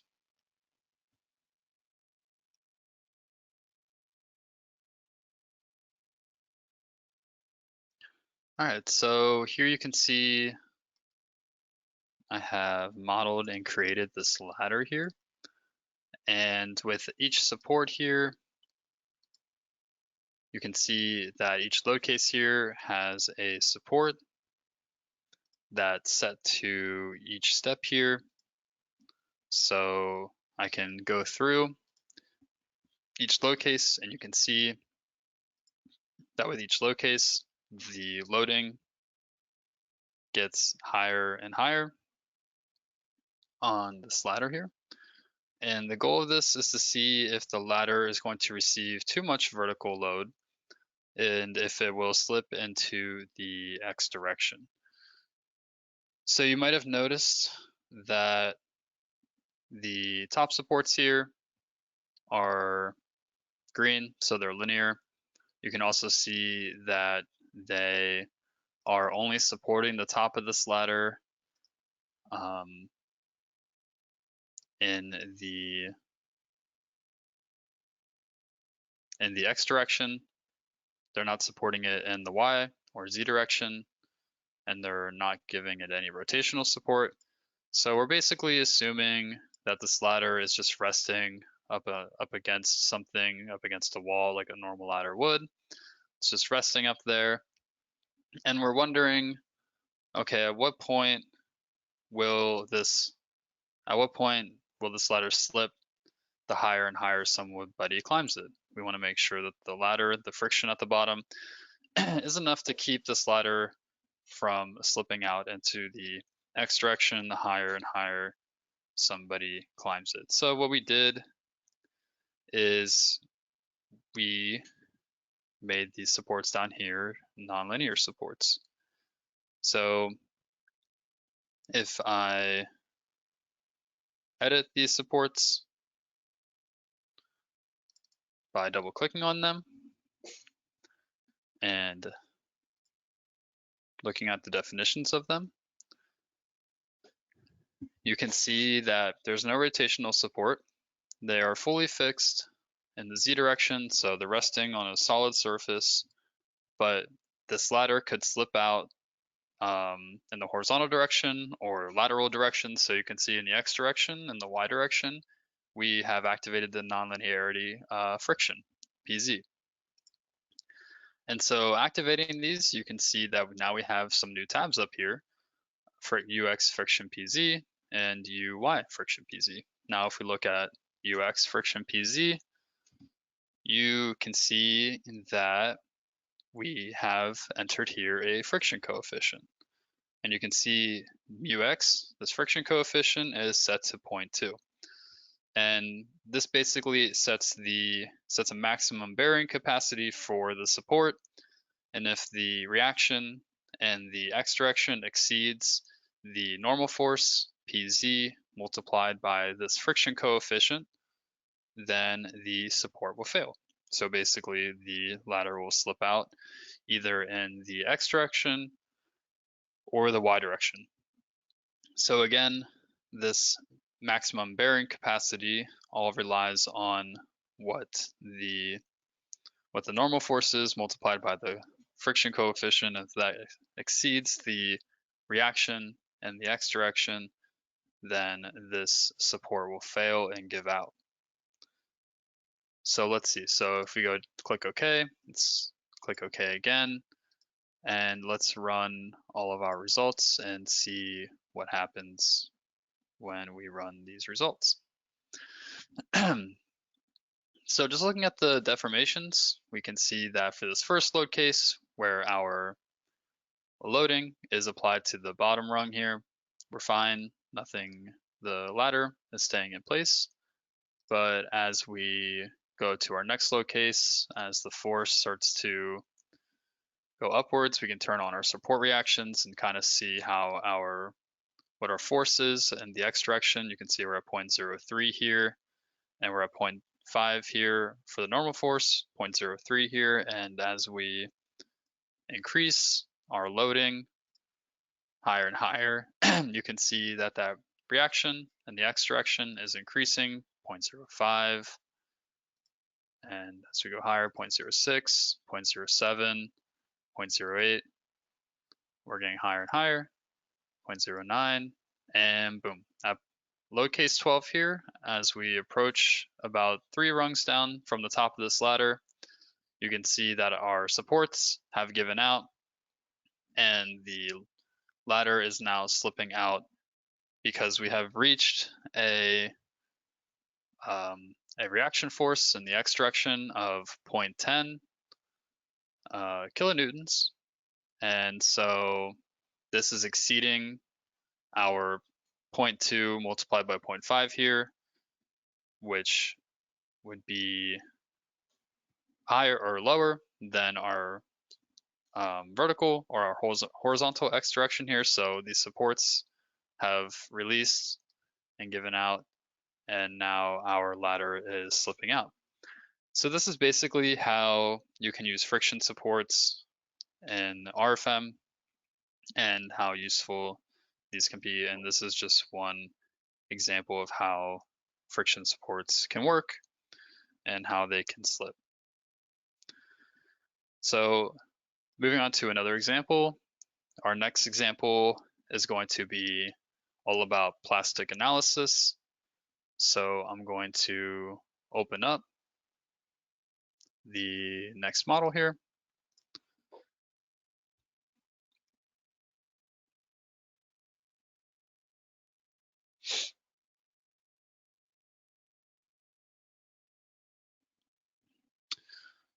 So now with our next model here, this one is just basically this model is just a specimen of some sort, similar to maybe something you would see in one of your material labs. So we can just use this to go over the general concept of plastic analysis. So the elastic deformation in a structural component is due to a load and is based on Hooke's law. And Hooke's law is the linear stress and strain relationship in which most material goes through if it is a linear elastic or isotropic elastic material. So some examples of this some examples you might want to take a look at and see what happens after the elastic behavior of the material. So maybe you're curious of what after that material is no longer elastic and has entered the plastic region, you might want to see how it's yielded and what the behavior of that component is going to be after it has yielded, and that's basically what plastic analysis is. And this is a nonlinear behavior, and to activate or to use plastic materials and RFEM, right now this material is just a isotropic elastic material. We have to go into the model. So we'll right click in our navigator data here, we'll right click on the model and we'll go into base data. And then under base data, this is where I mentioned that the only thing we need to look at under add-ons is you would have to have this add-on for RFEM to use nonlinear or to activate nonlinear material behavior. So you have to have this add-on activated to use plastic materials and run a plastic analysis. Oh, sorry about that. Anyway, so okay. And so once we have this add-on activated, we can consider nonlinear behaviors. So we'll click OK. And we can take this so now we can take plastic materials into consideration. And so now let's run the calculation for this surface with some pre-made defined materials. So if I double click on this, we can see we have a thickness here of this plate or specimen. It's 3 millimeters thick. And you can see the material right now that we're going to be using is going to be an isotropic linear elastic material. You can see I have another material defined here, and this one is an isotropic plastic material. So first we'll choose the isotropic linear elastic material and click OK. And so now our material is set to that isotropic linear elastic material. It is just steel 260 or 260W. And so now with our load case here, we can just run the calculation. You can see I have a line load here applied to the end of it, and we have some supports on the left-hand side here. So this line load is going to pull this specimen in tension, and we can run the results and see what that looks like.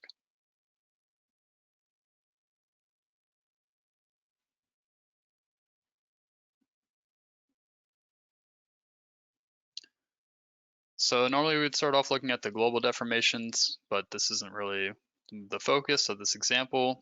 What we want to look at are the surface results, and more specifically, we want to filter down to the stresses on the surface. We want to filter to equivalent stresses, and then we want to take a look at our von Mises stresses. And von Mises stresses are just a kind of stress thesis that is known commonly to be used for this kind of stress design for steel sections and surfaces. And this test example, you can see this test example material this was made out of has a yield strength of 260 newtons per square millimeter. So if we double click on this real quick and we edit this material,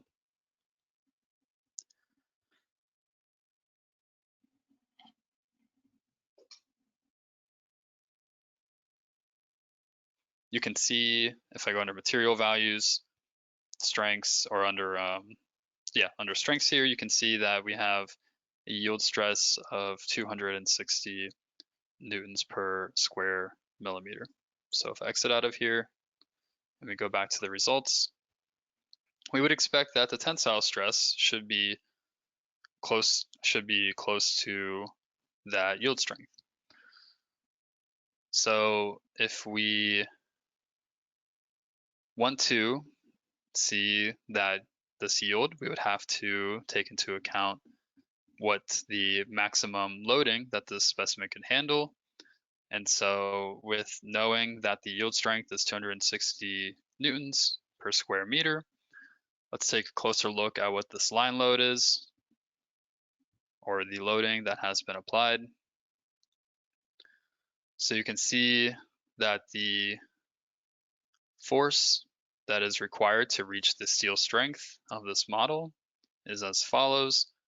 So we're assuming, or we know that the thickness of the inner neck of this specimen is 10 millimeters, and the thickness of this plate is 3 millimeters. So if we take 260 newton square meters and multiply that by the area, that will give us the maximum tension that this cross section can handle before it yields, which comes out to be 7,800 newtons. And then knowing the edge here to apply our line load to figure out what the line load should be, we can just take that 7,800 newtons and divide it by the length of that line, which is 0.014 meters or 14 millimeters. And that will give us our load magnitude of 557 0.14 kilonewtons per meter. So with that said, and with the magnitude here set, we can see and look at our results. And before we look at our results again, we also want to make sure to activate what's called result smoothing. So if I go up here to results, and then I go actually under calculate, sorry, we want to go under calculate and then result smoothing. You can see that our smoothing type right now is set to constant on elements. Normally by default, this is set to continuous within surface. And basically what constant on elements does is it shows the average value from the surrounding FE mesh points for that one single FE mesh element. And this has no interruption from the surrounding elements, so that one single element is not taking into account any of the surrounding elements. And so this is what we want to set our FE mesh to. Normally, again, by default, this is set to continuous on surfaces. And you can see how each FE mesh element can take into consideration surrounding elements, the results from surrounding elements, but we just want to know, we just want to see the average of each FE mesh point on one single FE element or finite element. So with that said, we can click OK. And so now we can see the areas of the element that are higher than 260 newtons per square millimeter. So with my control panel here, we can see the color coordination.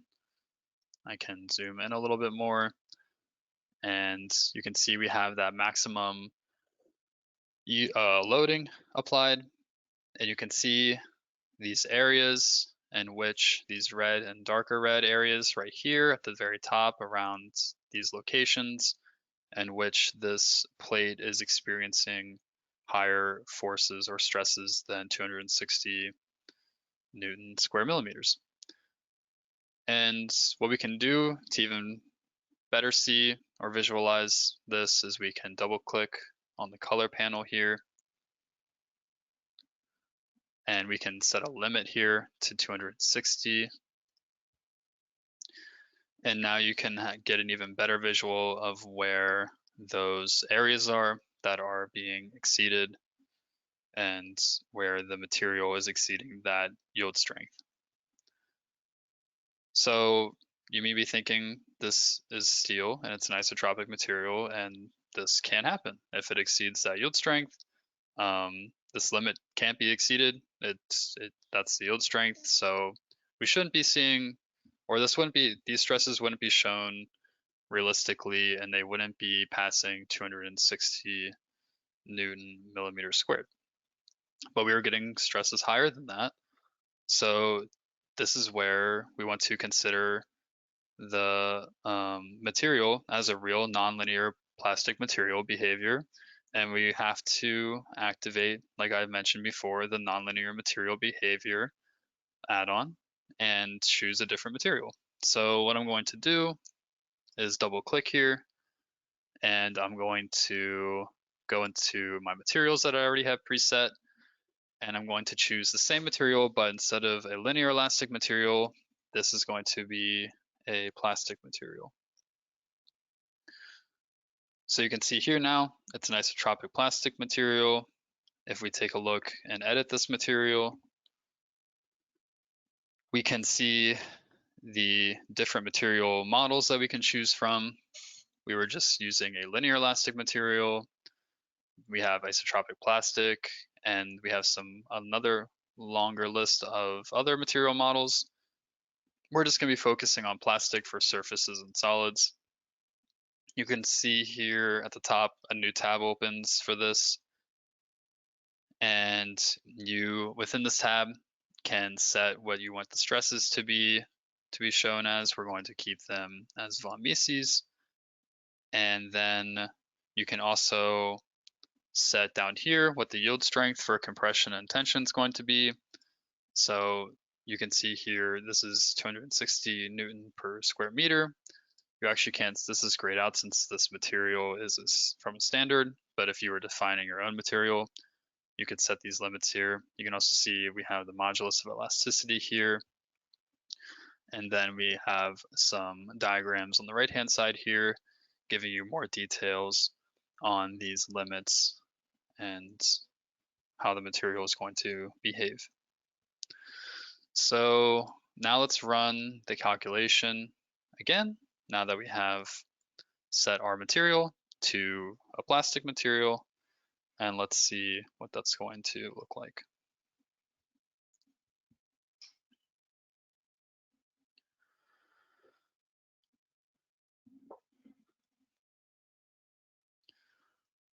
So this is interesting. So now you can see our highest stresses while viewing our von Mises stresses on the surface are 260 newtons per square millimeter. So perfect. This is awesome. This is going to, since it's a plastic material, no points on this member or on this plate should be experiencing stresses higher than 260 newton millimeters. And basically this is because now the stresses can be spread out and cannot exceed 260 newtons per square millimeter. And we can see where this plate is basically yielding. So it's hitting that max there. And then we can go over here on the left-hand side, check on criteria. And now you can see even better where this plate is yielding. Wherever 1.0 is, where the dark red is, that means these elements or these sections of this plate have fully yielded. So now let's test what happens when this, when we set a load here that is higher than the maximum, which I have done already. So if we go to LC2, you can see I have just increased this load a little higher than what the maximum should be. So we can see what happens when we run these results.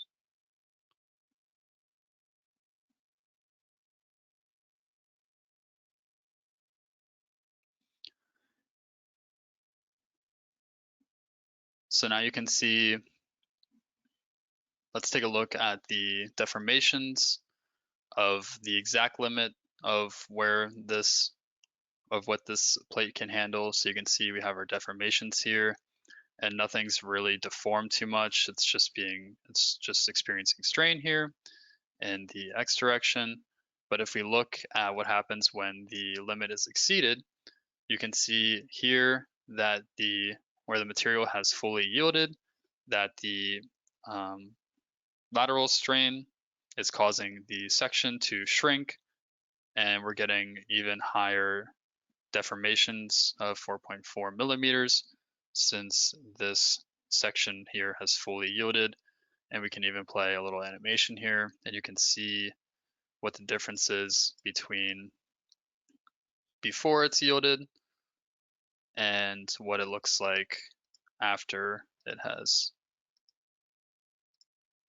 yielded. So this is something similar to what you might see in your labs when doing your material testing.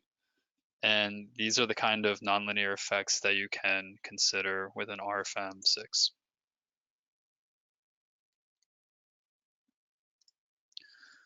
So now we can move on to our next subject and our last subject, which is singularities. So singularities, what are singularities? Where do they occur? Singularities are points of discontinuity in the calculation method or in the calculation model is what I mean. And this is an issue that doesn't only just occur with RFEM 6. This issue happens in all finite element analysis software.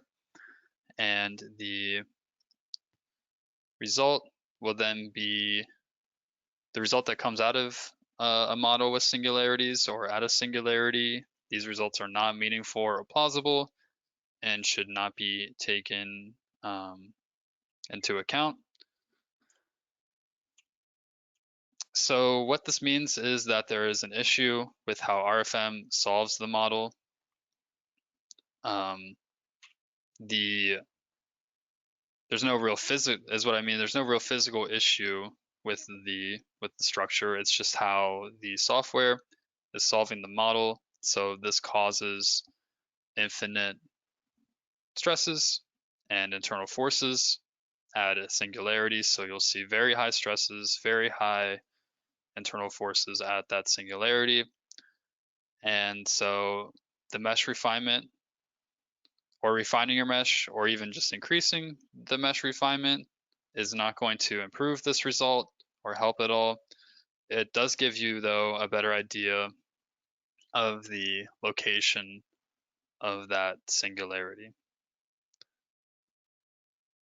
So types of singularity locations, point loads and line loads and line supports can cause singularities.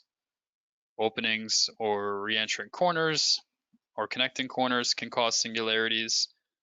And then stiffness changes due to a quick change to material or thickness can also cause singularities. So for the first one, I'll show you how to avoid these point loads. Then we'll talk about how to avoid or fix rounded corners or openings. And also for this third one, I won't be showing how to fix this, but a solution would be to space out or have smaller changes in thickness to a plate or something. So let's go back to RFM, and we can begin to model this first example. So the model name is going to be singularity point load. And so, yeah, we have our model name. This model is going to be 3D. We'll keep it 3D. We're going to turn off our combination wizard and load wizards. So we'll turn those off. And so everything else we can keep as default. Our global and local axes are oriented correctly. Everything else here we can leave as so. We'll click OK.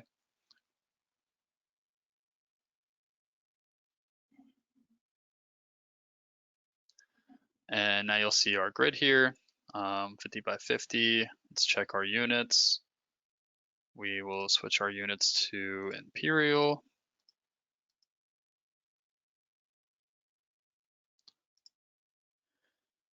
And so now we have our grid spacing and imperial. We have all of our units in imperial, and we have our grid spacing as 1 foot by 1 foot, 50 by 50. And now what we want to do is just create a concrete surface, kind of like what we did before. So I'm going to create a new thickness. You can see we have some materials and thickness carried over from previous examples. So I'm going to click on new material. This is going to open up the material library.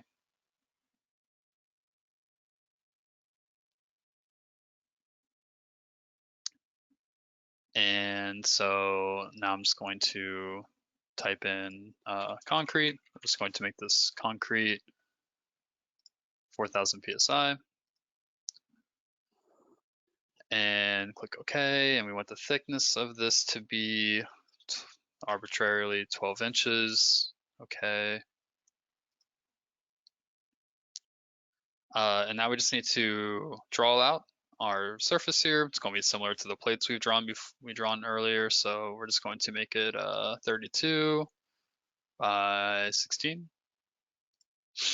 And now what we want to do is add a node directly in the middle here. So to do this, the easiest way to do this is we have a tool up here under new node called between two nodes. So I can click on that, and all I need to do is click on my two nodes here and click apply. And so now I have a node directly between those two nodes at the center. And what we want to do is add a point load to that. And so now I'm adding a point load directly at the center of my concrete surface here. Set that to, this point load's gonna be negative 10 kips in the global Z direction. And so we can apply that right to the center there. And then we can just add line supports. We just need to support this now. So we're just going to support the entire edge of this plate here. So I can just highlight the whole thing, go to line support, choose the preset hinged, and now we can make 4 copies of this. So we can highlight it, right click on it, move / copy, create copy. We're gonna make, we want 4 of these. So we'll make 3 additional copies, spaced out at 37 feet in the X direction. And then if we didn't want to move our plates over, there's another option under grid settings to have the grid dynamically change according to the size of your model. So we could choose that. So now you can see our grid here has dynamically rearranged itself to our model. We don't really need the grid anymore, so we can deactivate that. And then now we can create some FE mesh refinements. Another way to do that is we can go under structure here, basic objects. I just want to show you how to create these FE mesh refinements through the table or how to use the table. So structure, we can go under types for surfaces here. And then we can find the tab surface mesh refinements. And RFEM wants me to save. Always good to save. Never want to have something happen and you don't have your model saved. There's always backups created, but always good to save often. Target FE length is going to be, for this first mesh refinement, 7. And then we're going to make 1.4, 1.25, and 0.4 feet. And now since we know this is surface 1, I can turn on the numbering if I just want to see the numbering displayed real quick. Missing it. Show numbering. So now we can see surface 1, 2, 3, and 4. So we want to assign the 7 feet to 1, 2, 3, and 4. So now our refinements were created here and we assign them to our surface. And so now we just want to create a results section through our surfaces. So we're going to define that. Click OK. So you can see our LC1 here. We want to edit that to not take into consideration self-weight. So let's deactivate that. We'll just not have a name for it. And now let's run our calculation, see what happens.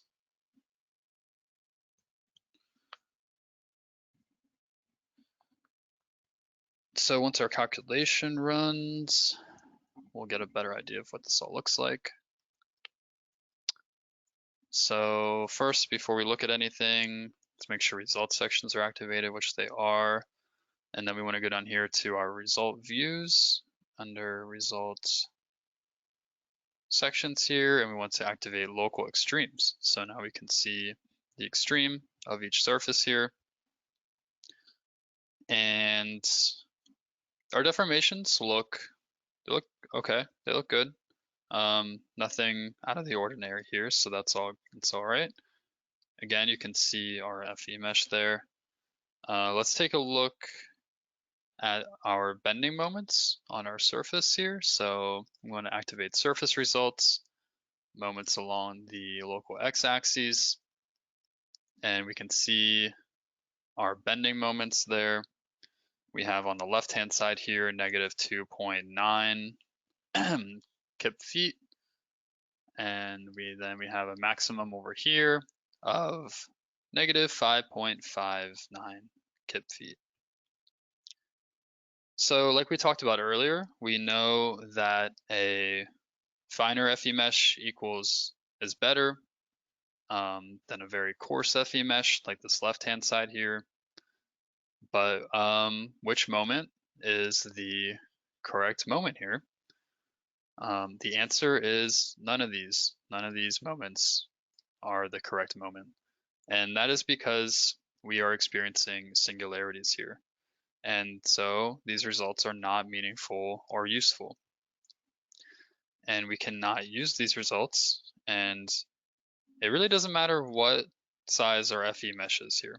None of these results are good. Even this one here, that's super fine. You would think I have a super fine FE mesh here. This result has to be accurate, but it's not. It's just giving us a higher result, and it's allowing us to just see more clearly where this singularity is happening.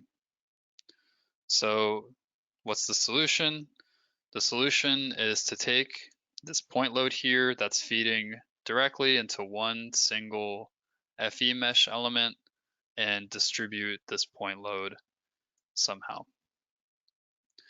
And to distribute this point load, we can spread it out using a surface load. So we can take this load, this 10 kips, and we can pretend that this load is a column and the area of the column is 2 feet squared. So let's delete these point loads.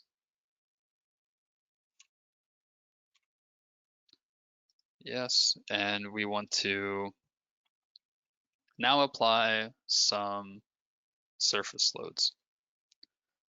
So before we apply the surface load, maybe it's a good idea to show you what the render thickness of one of these surfaces looks like. So if I go down here into the display tab, under model, I'm going to actually decrease the size. I cannot. So we're going to go under model here, rendering, model, solid model, surfaces, and we want to choose fill thickness. And you can see that the thickness of these surfaces, the center line is located directly in the middle of the thickness. So you can see what the actual thickness of these looks like. And now, and the reason it's good to know where the center line is located is because this is where the surface load is applied. And normally for concrete structures, the forces will propagate from the location of the load through the concrete at a 45-degree angle. So this is always just good to keep in mind that you need to take into account that the loading is going to be applied at the center of the thickness. So let's now create a new surface load. So we're going to create a free rectangular load. And to do that, we can go up here to new free concentrated load, hit this drop down, and click on new free rectangular load. So this load distribution is going to be uniform, and it's going to be in the global true area of the z direction. And then we're going to take our 10 kips, divide it by 2 feet squared. So that's going to give us 5 kips per square foot. And so then we just need to tell the program where the center of this rectangle is going to be. So instead of choosing the corners, we're going to choose the center of the rectangle. And to do that, we can click on select load location here. And then all we got to do is select that node in the center, tell the program that this rectangle is 2 feet by, 1.41 feet by 1.41. And now we can click OK. And then we can just click on each one of these surfaces here, click OK. And now we have our free rectangular load here. I need to give it a negative sign to flip it, and also assign to, well, we got to keep it at the center. It's fine. We'll click OK, flip it, and now we can just take our load here, hold Control, and just move and copy it to, oops, our other surfaces. So now we have our free rectangular load here applied to all our surfaces. So we can hit calculate.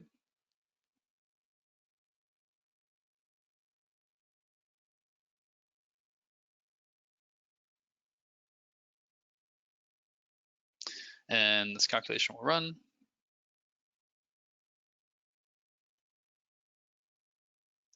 And so now we can take a look at our moments here.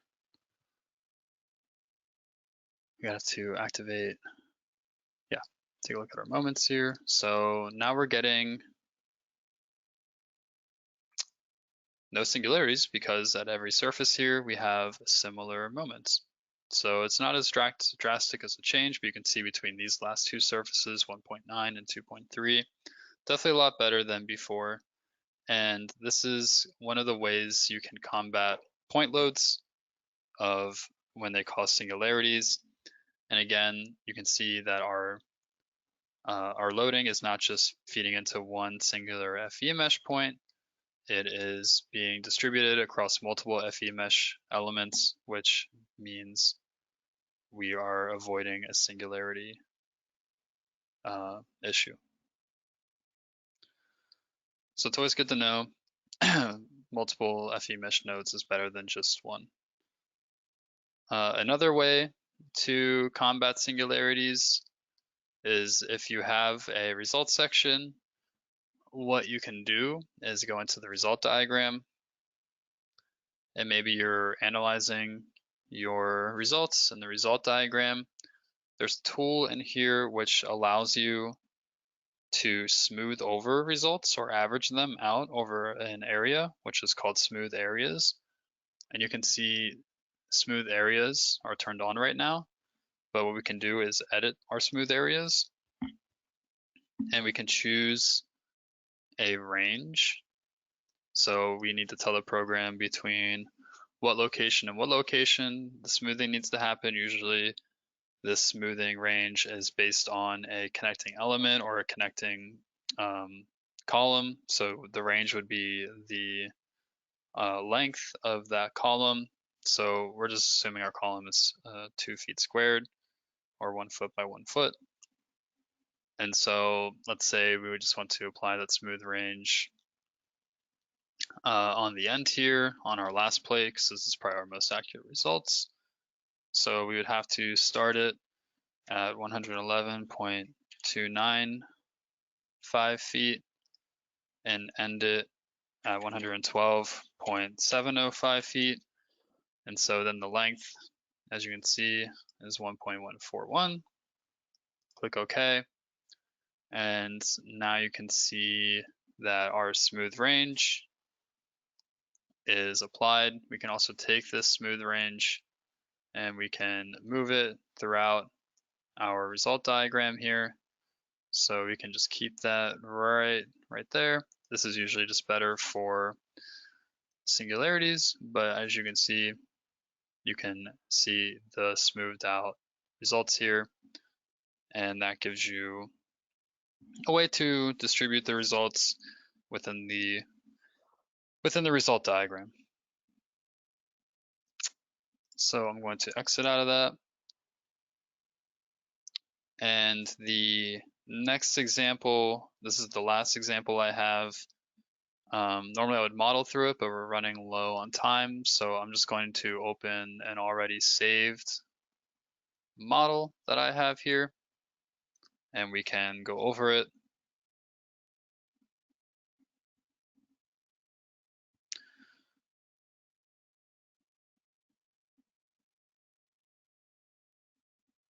So here, you can see this is similar to our last model, but with this model, we have, turn off the results here and shrink. Usually we would model through this, but we're running out of time, so I'm just going to go over this. But we have a plate here, and it has, each of these plates has a surface load applied to it, and you can see we have a nodal support connected here, so we just have this nodal support and just it's supported on this edge. And so what's happening is this nodal support, if I change it to a normal hinge support,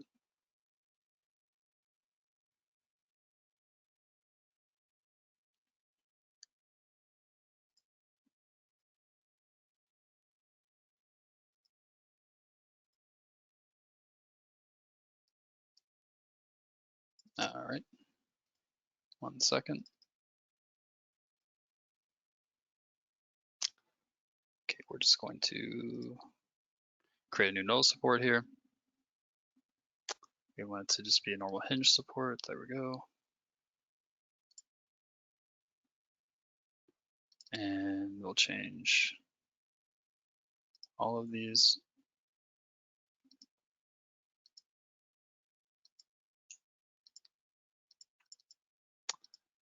to hinged.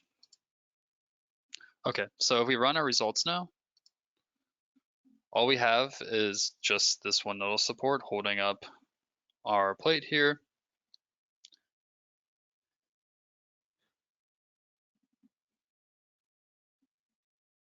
And again, if I turn off the loading, you can see, well, we should be seeing a difference in results. I think I need to delete these.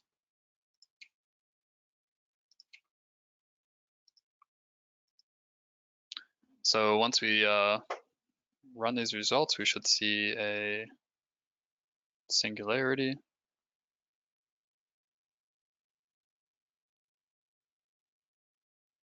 There we go. Okay, so now you can see a singularity occurring at these nodal supports because there's only one point feeding into one FE mesh node, and you can see how drastic the results are, 22 versus 35 here.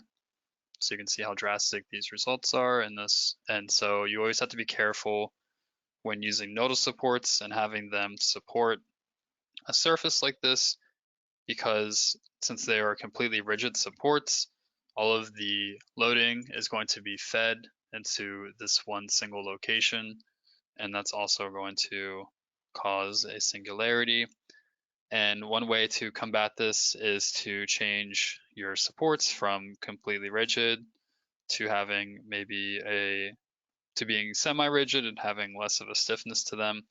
Or you can also use the smooth ranges within the result diagram. So now I'd like to just give one last question before we wrap everything up. And that's here. So I'm going to launch that.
All right, awesome. Looks like mostly everyone answered, so we can go over the results.